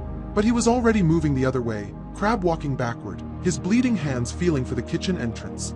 His logic was on fire. She was faster. She was stronger. He was just smarter. He couldn't fight her. He had to trap her. He found the kitchen. He felt the cold steel of the refrigerator. He opened it. The small, interior light was a beacon, a spotlight. There you are, Sloane's voice came, and a thwack sound like a compressed air piston slammed into the refrigerator door, inches from his head. A non-lethal shock round. She was trying to incapacitate him, to take him alive. A mistake. Arthur slammed the door shut, plunging them back into darkness. He scrambled, his hands finding what he was looking for, mounted on the wall by the stove, the fire extinguisher. A 5-pound CO2 analog solution. He heard her enter the kitchen. She was a shadow, a whisper. Your heart rate is 130 beats per minute, Arthur. I can hear it. You're just an animal. Trapped. You're right, Arthur said, and he aimed the nozzle where her voice had been. He pulled the pin and squeezed the handle. A pressurized, deafening roar filled the small space. A blinding cloud of freezing, white chemical fog blasted into the darkness. Sloane shrieked, a high human sound of shock and sudden, suffocating cold. She hadn't predicted this. It was messy. It was illogical. Arthur didn't stop. He emptied the entire canister, the cloud filling the kitchen, the living room. The smoke alarm began to blare, a useless, piercing wail. Through the fog, he saw her. A dark shape, choking, disoriented, her eyes blinded by the chemical. He didn't hesitate. He swung the heavy empty steel cylinder like a baseball bat, connecting with her side. She collapsed. He was on top of her in a second, his knee on her chest. Her hand, the one that held the shock weapon, was limp. He ripped it from her grasp. He needed her hand. He dragged her, choking and semi-conscious, from the fog-filled suite and into the sterile, white, now alarming hallway. He pressed her thumb to the scanner. The light flashed green. He was out. In the CTAC bunker, the world was ending. Lockdown! Lockdown! I've lost the system! Mark Riley was shouting, his hands flying over a console that was no longer responding. It's not just a breach, it's a total system compromise. Ma'am, the vault, the money, it's... Evelyn Reed stood perfectly still. Her hands were at her sides. She was not looking at the alarms. She was looking at her own terminal, the one she had used, the source of her own damnation. She was ruined. Her career, her life's work, her mentor's safety, all of it gone, sacrificed for an emotional, idiotic, human impulse. She had failed. Then, her terminal, which should have been dark, flashed. Incoming secure packet. Source, Arthur Vance. Ma'am, don't. Mark yelled. It's another payload. It's a trap. It doesn't matter, Mark, Reed whispered. She clicked accept. The data flooded in. It was not a virus. It was a gift. It was everything. Blueprints of an underground facility in Phoenix. Biometric data for a woman named Sloane.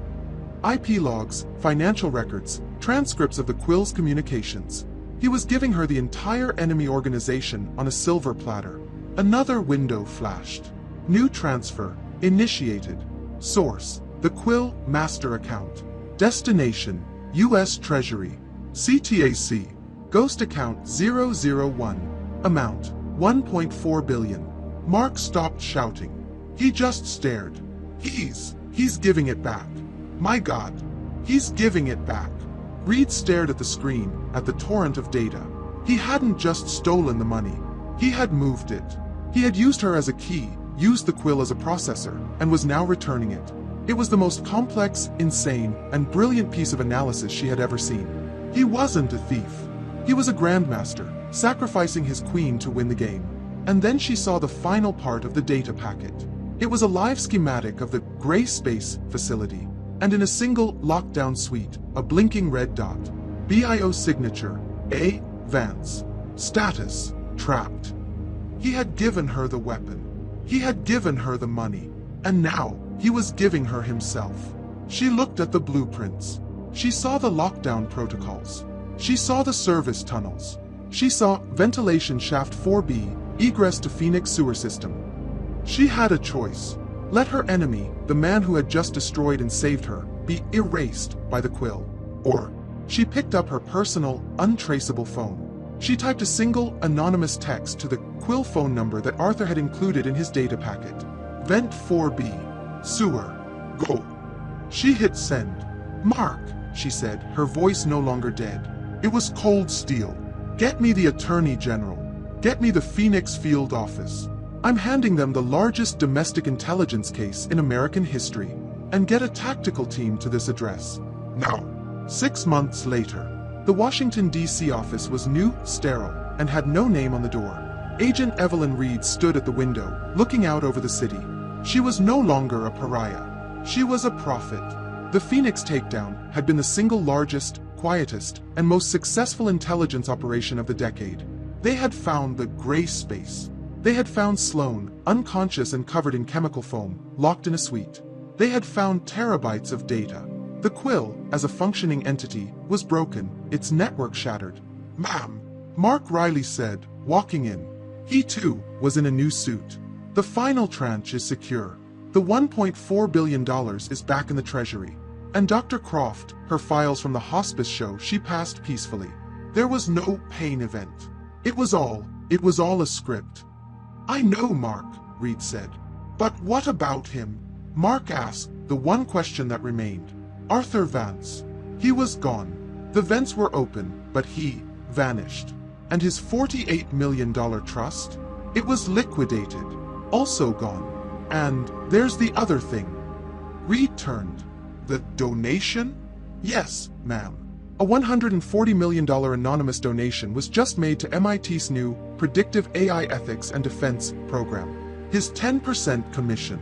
He didn't just run. He invested. Evelyn Reed looked at the data. She thought of the man who had outlogicked a machine, outthieved a criminal empire, and outplayed her. He had used her own flaw to save her. He's a new kind of variable, Mark, she said. He's not a ghost. He's not an asset. He's an analyst. And he's still balancing the books. Florence, Italy. A man unremarkable, with a face that was neither Arthur Vance's nor Scott Campbell's, stood in the Uffizi Gallery. He was looking at Caravaggio's Medusa, a face of terror, captured in the moment of its own defeat. He was just a tourist. Another face in the crowd.